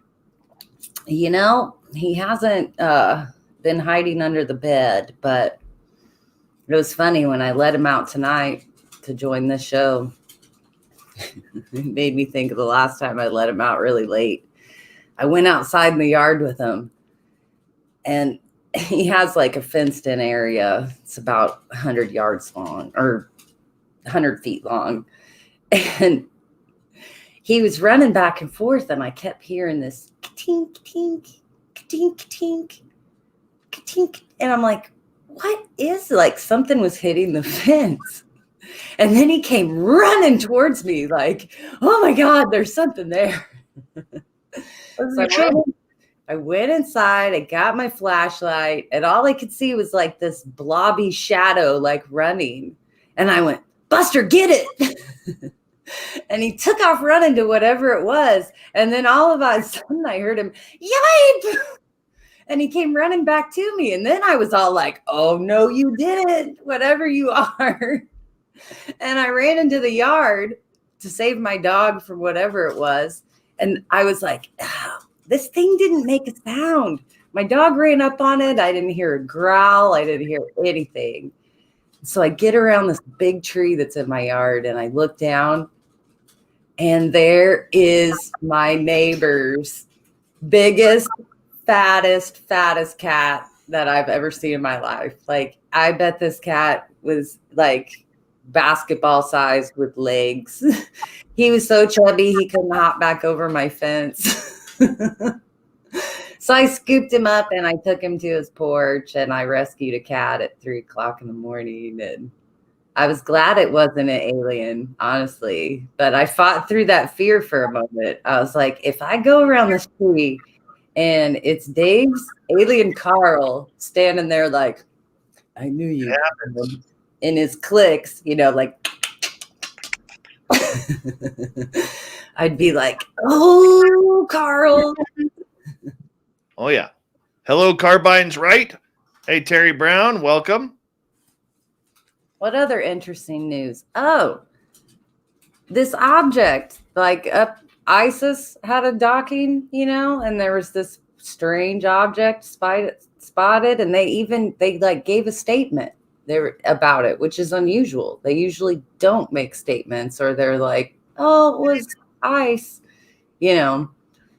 So that was interesting that they specifically said they didn't know what it was, and they're honestly not ruling out extraterrestrials. So extraterrestrial has come up twice now from official people.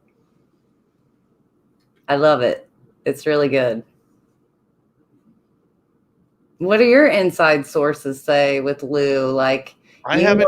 You have more contacts in that realm than I do. Everybody's like, you need to talk to Lou. You should talk to Lou. I have been giving myself a cultural break from the UFO field. Right. Well, I've been in my restaurant vortex, so yeah, I'm just trying to dive back in, and it's fun. I mean, not a lot has changed. I like the big chat at the cathedral.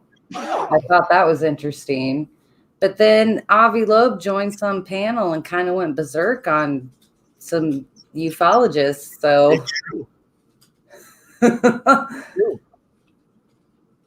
you know, but can you blame him? You know what, though? I liked what he did. I do. Right. But I mean, we all know that this is a frustrating community, but we all mean well. No, but you know what? He stuck up for the community, though. He did. He did. Against a world of SETI scientists who have done nothing but for 40 years in belittling people who have had encounters and sightings. And he basically told them, and I'm paraphrasing here, get your heads out of your asses. There's things going on here. We don't need your disbelief. We need you to start thinking about the plausibilities.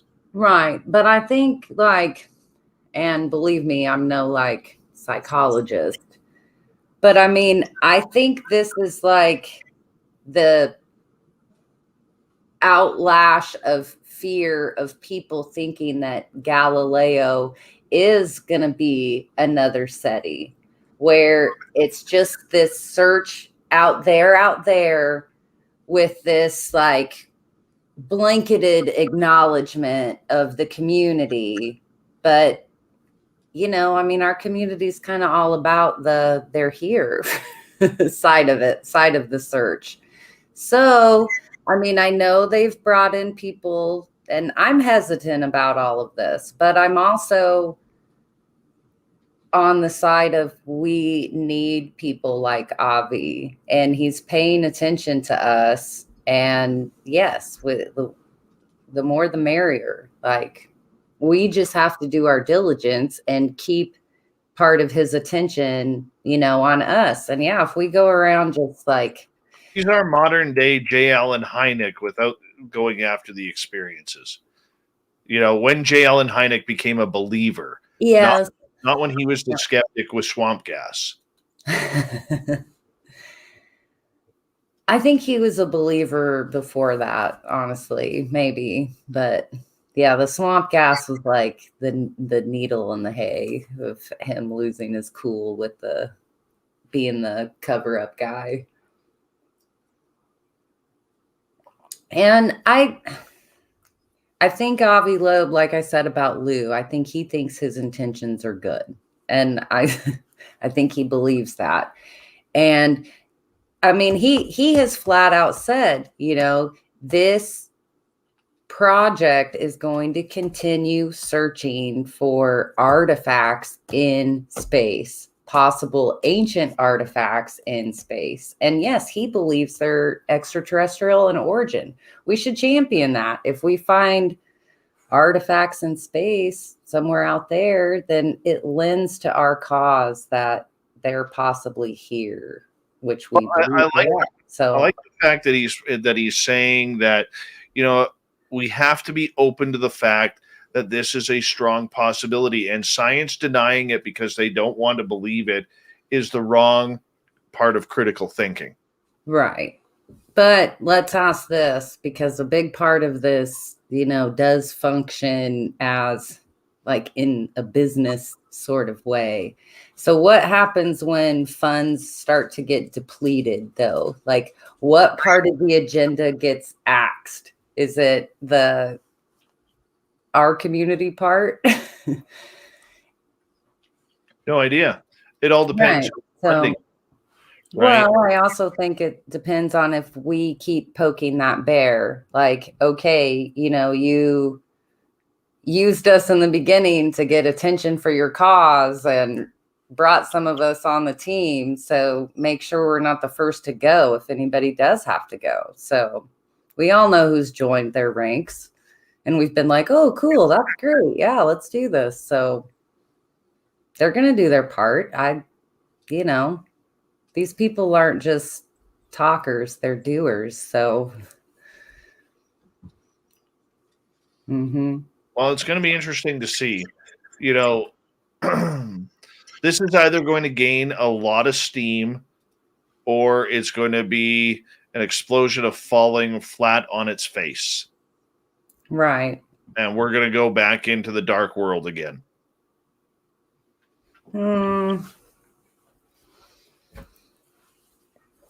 Like, you have their day. Another day. Ooh, let's talk about like a segue of ufology and like not politics, but like interesting space folk being interested in like extending their lives and investing money into prolonging their lives. Did you see that floating around? No, fill me in. Ooh, I'm going to have to pull it up and send it to you, and we can talk about it later. Basically, it was people like Bezos investing lots and lots of money into, like I said, prolonging their life genetically. Some of these trials have gone through like some phases of like animal testing. And I think what's being brought up is the cause of concern is like, is this truly like the start of like a rich people breakaway society where they're going to be able to buy long life and then poor people can't? Or is this going to be like how we make it into the depths of space? You know, if we can live as long as biblical Methuselah and things like that. Is that how we traverse the solar system? I don't know. It's exciting in both ways, like conspiratorial, like billionaires are evil. But it's also like inspiring because I don't know. I'm also inspired by AI until I think of Skynet. So there you go. It is going to be interesting to see kind of what happens. I know. And I kind of promised myself I wasn't going to open joining the show with me giving you crap about not ever watching any Star Treks. Like, come on, man. And I know I messaged you. I said, don't worry about any of the other ones. Just start watching the newest one, Discovery, because it's just like, kapow. Season 2 especially. Like, yeah. Don't worry about the characters. Just follow like the crazy like time jumping story, and yeah, it's really cool. You find it all in Star Trek, and that's why I followed this like pop culture phenomenon influence. Like if it's like influencing us culturally, generationally, kind of stuff, and Star Trek is one of those where it's like, is it like a self-fulfilling prophecy? Where it's like our collective conscious is like driving factors of this to be true or make sense? Or is it truly just excellent writing and they research it and, they're on the groundbreaking edge of what could be, and, it's all the above. That's going to be interesting. That's for sure. It's totally going to be interesting. And if you don't want to watch that one, then you have to watch the one with Captain Janeway. Totally. Everybody talks about Picard like in the captain's chair, but Janeway, geesh. Watch out. Watch out. There's coffee in that nebula. Yep. Very true. Very true. Very true. That's my favorite Captain Janeway line. All you Trekkies out there, you're welcome.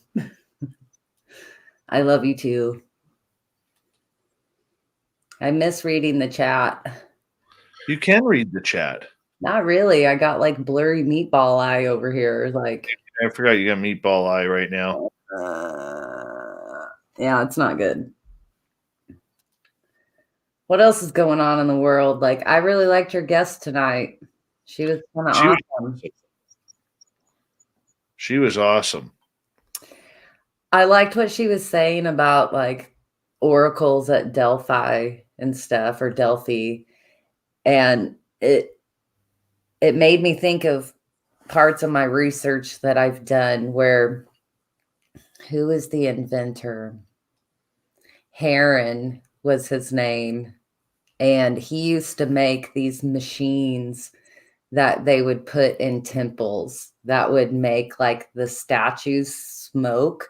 Or he was the first person to design like self-opening doors. Like the priests or people would walk up the temple steps and they would push like a pressure plate and the doors would open. So they would like say that the gods welcomed them in, and then the doors would close like after their rituals and things.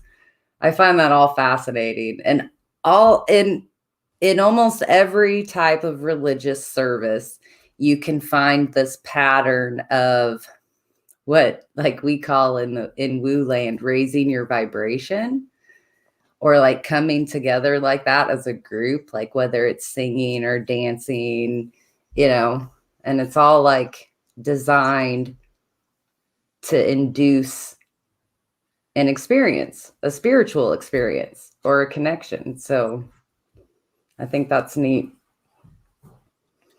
I think that's pretty awesome too.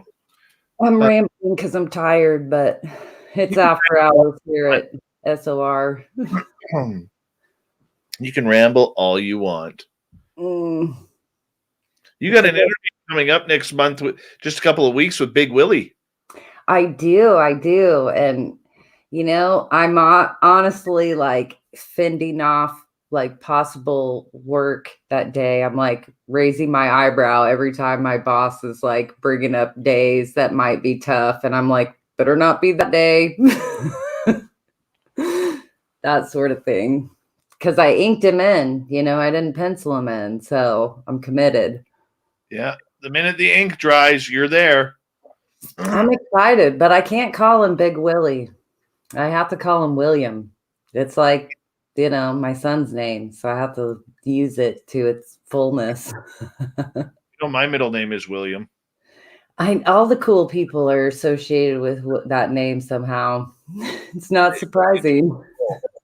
It's how we roll. I love it. Mm-hmm. It's one of those little synchronicities in life that make me smile. Meeting my soul family, that sort of thing. Perfect. Oh.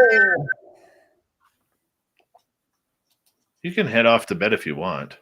It's okay. I'm on coffee now, so even if I head up to bed, I'll just lay there like this. And then I'll be like, I should watch some Star Trek now.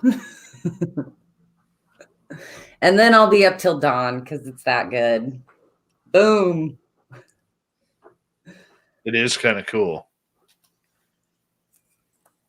This new one is a good one to jump in on, because it doesn't necessarily like tie in with the earlier ones. I mean, the core stuff is still there, but you don't need to know like all the ins and outs to like join this one. It's pretty self-explanatory. I like it. What else have I watched that was Oh, Clifford the Big Red Dog. Boom. It was kind of awesome. It was good. I was like, how are they going to do this? But they did it. Well, that's pretty awesome. You'll have to watch it with your boy. Maybe. Mine really liked it. It was funny. That's awesome. I mean, I just watched it all alone by myself. Oh, yeah? No, I'm joking. You probably did. I used to do that. I used to try to pre-watch cartoons to make sure there wasn't any like weird parts in it. Oh, yeah. But nah, I've loosened up a little bit. Oh, isn't that nice?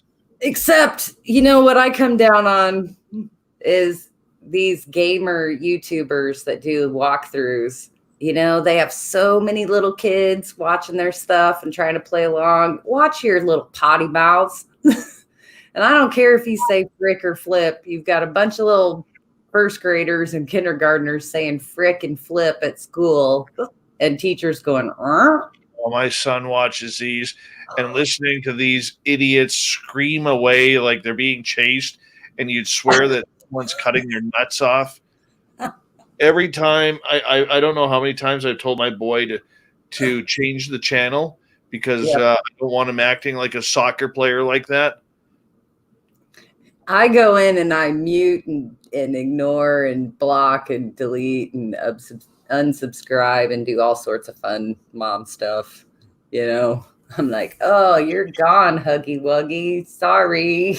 See you later. Right. Yeah. Who thinks of that crap? Like, come on.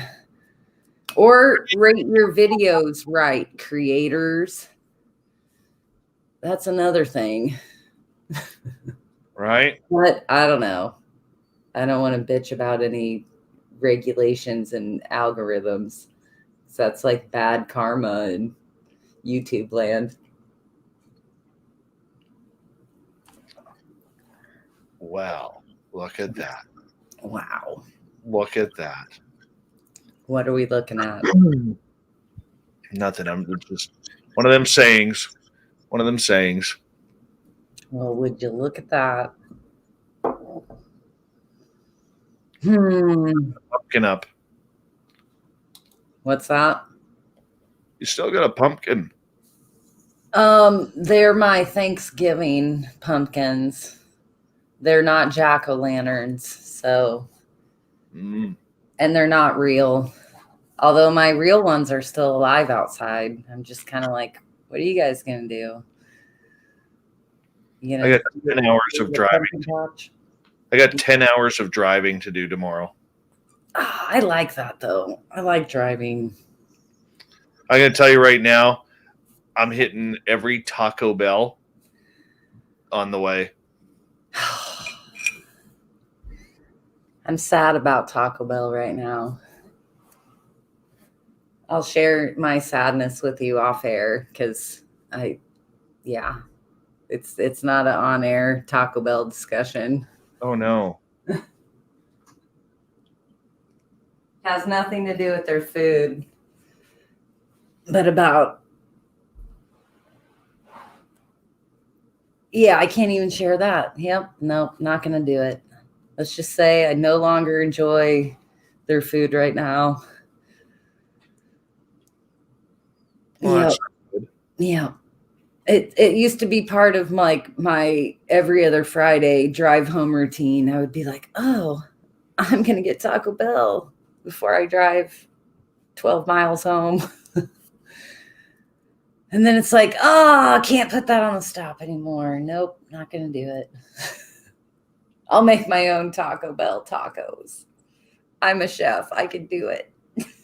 Here's a little interesting fact that in Barrow, Alaska, the sun set yesterday on the 18th. Well, I guess it's the 20th now, but the sun set on the 18th. It will rise again on January 23rd for 67 days of darkness.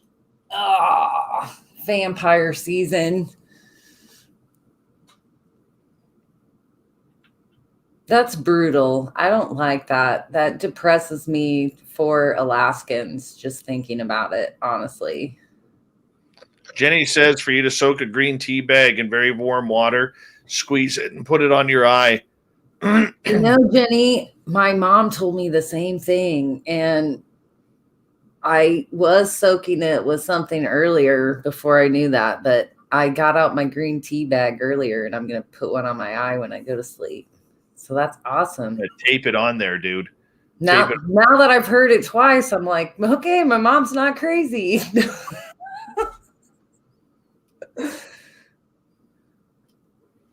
Well, green tea is great. It does all sorts of stuff. Jenny always has good advice. I agree. But yeah, I'm just glad it was my one eye and not both eyes. And hell, I told you, it was I saw it in slow motion. It's like I sat that jug down and it just went perfectly.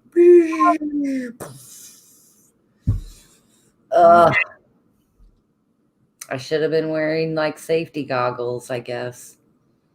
Yep. Chemicals. This is a lesson for all of you in the workforce. I'm hearing you. Yep. I am hearing you. Revisit your safety guidelines.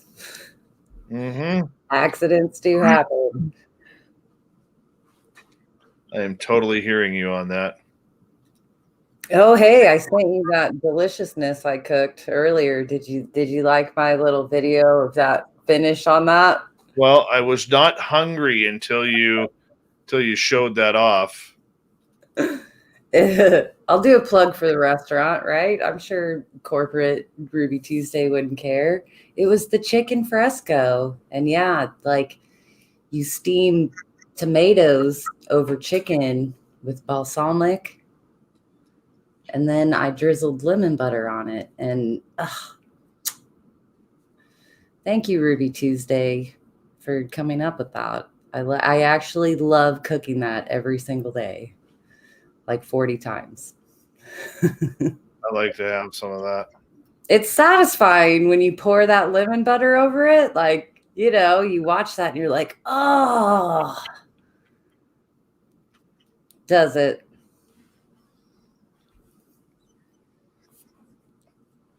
I saw my former employer and kind of direct competition has this commercial out where they're like sprinkling Cheeto dust on their boneless wings. And I was like, ooh, Nice. worlds are colliding in the neighborhood. You're like, what's going on here? I was like, I bet everybody's taste testing that. Mm-hmm. That's the way you were rolling here. I don't know. And then the other thing I thought was, man, that's some like stoner food in the test kitchen there. Oh my God. You totally would. Well, I mean, come on, dudes.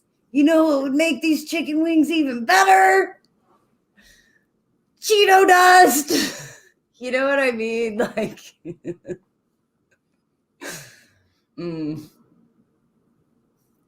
I don't get you sometimes. It will. I mean, I don't know. Times are changing. 10 years ago, it was like, oh, let's try to make all this food as natural as we can. And now they're like, bring on the Cheeto dust. Oh, no. Restaurant trends. Oh, no. That just makes me gain weight thinking of it. It does. I know. Like, restaurants, they turn around. Might not be the same, but they always come back. I know. And you know who's always there? Me. Always there. I hear you. I hear you. What do you do, though? Nothing. You just keep working. That's what you do. Keep on working. Then you get off work and you throw yourself into phenomenology. It's all you can do. Yep. It's all you can do. You just rock it from there. So what's YouTube doing this weekend? Are they going to have fun? Oh, I'm sure. Hold on one second. I'm just finishing up here. I'm reading. All right. So I can see now. I'm having a good moment. This weekend, Lynn Wallington has Miss Ada tomorrow night talking about hoodoo magic. And then Valiant Thor and Aliens with Craig Campobasso on Sunday. I'm back on Monday with Ross Allison talking about his new paranormal investigations, naked paranormal investigations, to see how the body reacts during certain experiments. I like that line of thinking. And here, you're going to like this, but like this, because I think the same when I let my leg hair grow out. Ew. I think I can sense the phenomenon better with my leg hair, like your hair sensors, like when you get like the chills up your spine, like the more body hair you have, the more little receptacles you have to sense that. So No. Sasquatch leg hair. Yeah. And then Tuesday night, the Swamp Dweller is back. Ooh. Now, what's really cool is I actually voiced over a story of mine for Swamp Dweller, and it's coming up here in the next couple of weeks. By the way, B. Hoff agrees with me. Of course.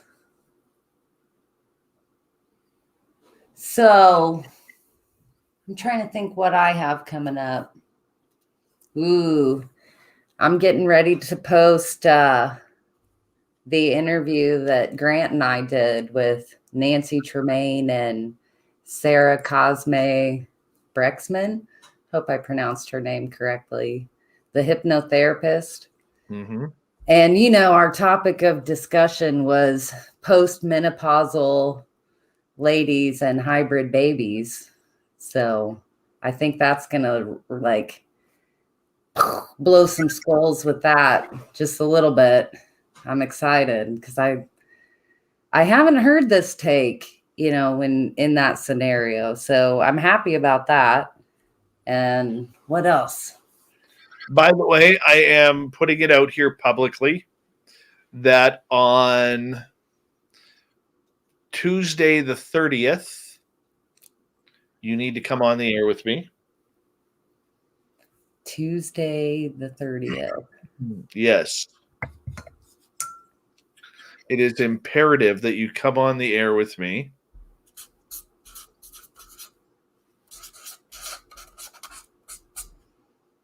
That is the 7th anniversary show of Spaced Out Radio. Oh. Party. Dirty Filth is now going to draw cartoons of Nicole Sackage with leg hair. Make them look like little teeny antennas. That'd be awesome. I am part Sasquatch. I'm pretty sure. If I'm a hybrid of any sort, I'm a hybrid Sasquatch. Or Wookiee. I am blown away that we are literally coming up on our 7th anniversary. That's lucky sevens right there. I like it. If you round up, you know, you're sneaking up on a decade. The nickel. I mean the dime. The dime. It's so weird to me. That's amazing. You should be proud. And still growing. Do you remember your first show? Yep. What was the topic? My first show, I was interviewing Alfred Lambremont Weber before he went nuts. And 5 minutes before showtime, our show is only 2 hours, and 5 minutes before showtime, he tells me he can only do an hour. Oh.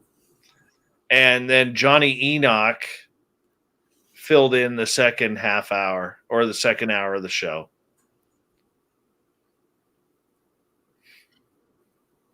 Memorable. Kind of set the pace, I'm sure. Mm-hmm. I haven't had that yet where like, well, I guess I have. Like emergencies have come up or on a few panels, like people join and then they leave or things like that. But it hasn't been like anybody just last minute putting a chink. But I don't have that time thing going on either where it's like a time slot that is committed to.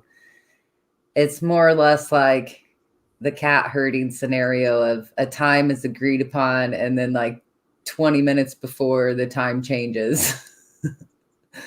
Right. And it's an inconvenience. Yeah, that kind of stuff. But, you know, you can always reschedule stuff. It is kind of weird. Mm-hmm. It is kind of weird.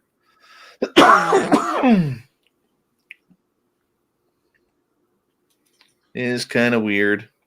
Well, I have to get going because I have to be up at 7 o'clock. I got to get my boy to hockey in the morning, tie his skates, and then I have to leave straight from the rink and head to Penticton to my sister's house. And that's considering the highways are not in good shape right now, and one of them still flooded.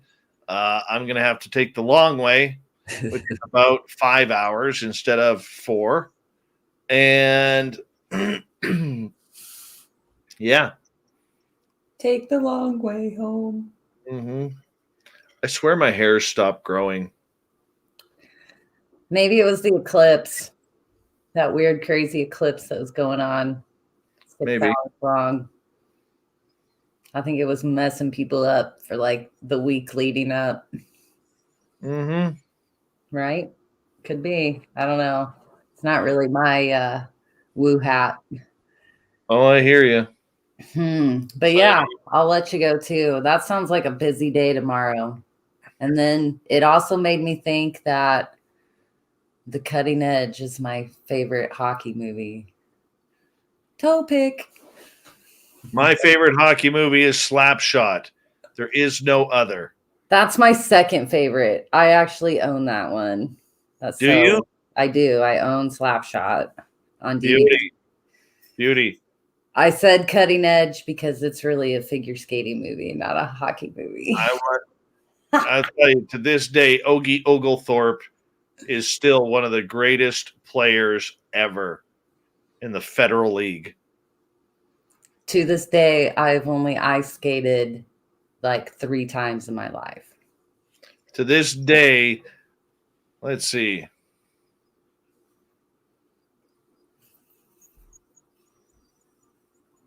Here's a stupid Dave's hockey statistic. In 3 years of playing senior men's that I played from age 20 to 23, I think I spent almost 700 minutes in the penalty box in 3 years. Ooh. You know, I tried to play basketball in like 5th and 6th grade. And I was always taller than everybody else, you know. So I always got like beat up on in those kind of sports and like pushed around. And man, I just did not have the temper for that.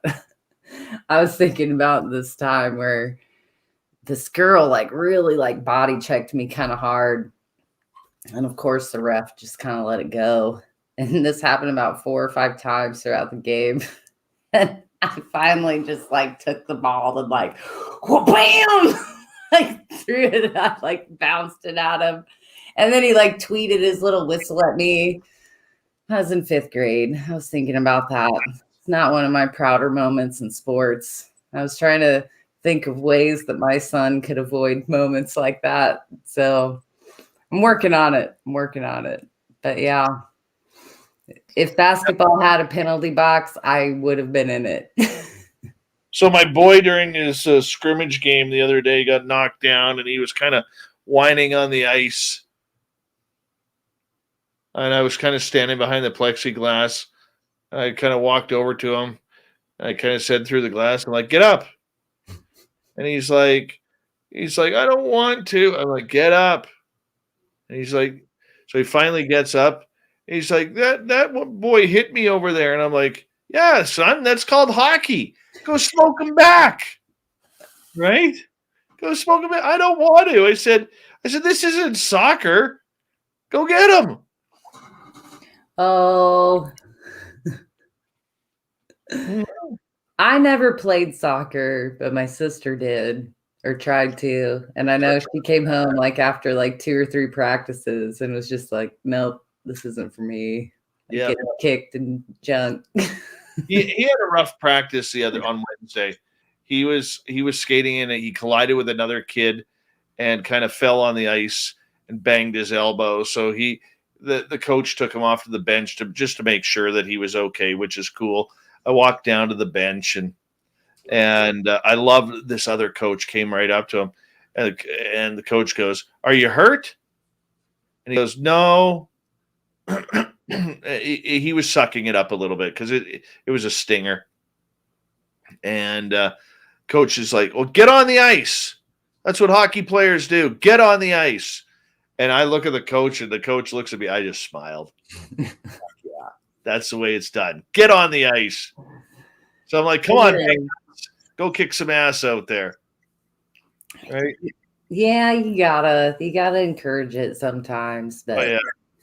I you know me, I try to keep a well-balanced thought process with this. I do think there are extremes with the sports. Absolutely. Sport mentality, and I mean, whatever, is it residual like gladiator mentality? Is it really an appreciation for athleticism at this point? I don't know. It can show such an ugly side of human nature sometimes too. Like, so. I think you never grew up with Don Cherry's Best of Pro Hockey Fights. Probably not. No. I became a hockey fan later in life. I kind of grew up on boxing and baseball. So, Yep. All right, Nicole, you hold on. Big thank you to Ben, Carla, Black Dragon, Fapster, Flat Earther, and Jeremy for the amazing super chats tonight. Don't forget Lynn Wallington this weekend, Miss Ada on Saturday, Hoodoo Magic, and then Aliens Talk on Sunday with Craig Campobasso, as Lynn is going to have a couple of kick-ass shows starting at 9 p.m. Pacific, midnight Eastern. Don't forget to follow us on social media at Spaced Out Radio, on Twitter, on TikTok, as well at Spaced Out Radio, on Instagram at Spaced Out Radio Show. My personal handles are at Dave Scott SOR on Instagram and on Twitter, so make sure you add us. And don't forget, you want to subscribe to Nicole Sakich's YouTube channel as well. It's just Nicole Sakich, because she has one great channel with a lot of really cool information on there. And, her new book, Triangles, Aliens, and Messages, can be found on Amazon, co-written by Grant Cameron and Nicole Sakich. Very, very cool. And my story, which I recently found out, of the Black Triangles, is in there. Can you show me the page? I'm gonna. You're in the index or the contents. Well, let's see. Dave Scott, page 82. I made page 82, people. I made page 82. All right, everyone. You guys go have a good night. Thank you for showing up, hanging on out. There we go. And let's see, how many pages did you get? 1, 2, 3, 4, 5. 5.5 pages of Dave Scott. That's awesome. Thank you. All right, everybody. Much love. Have a great weekend.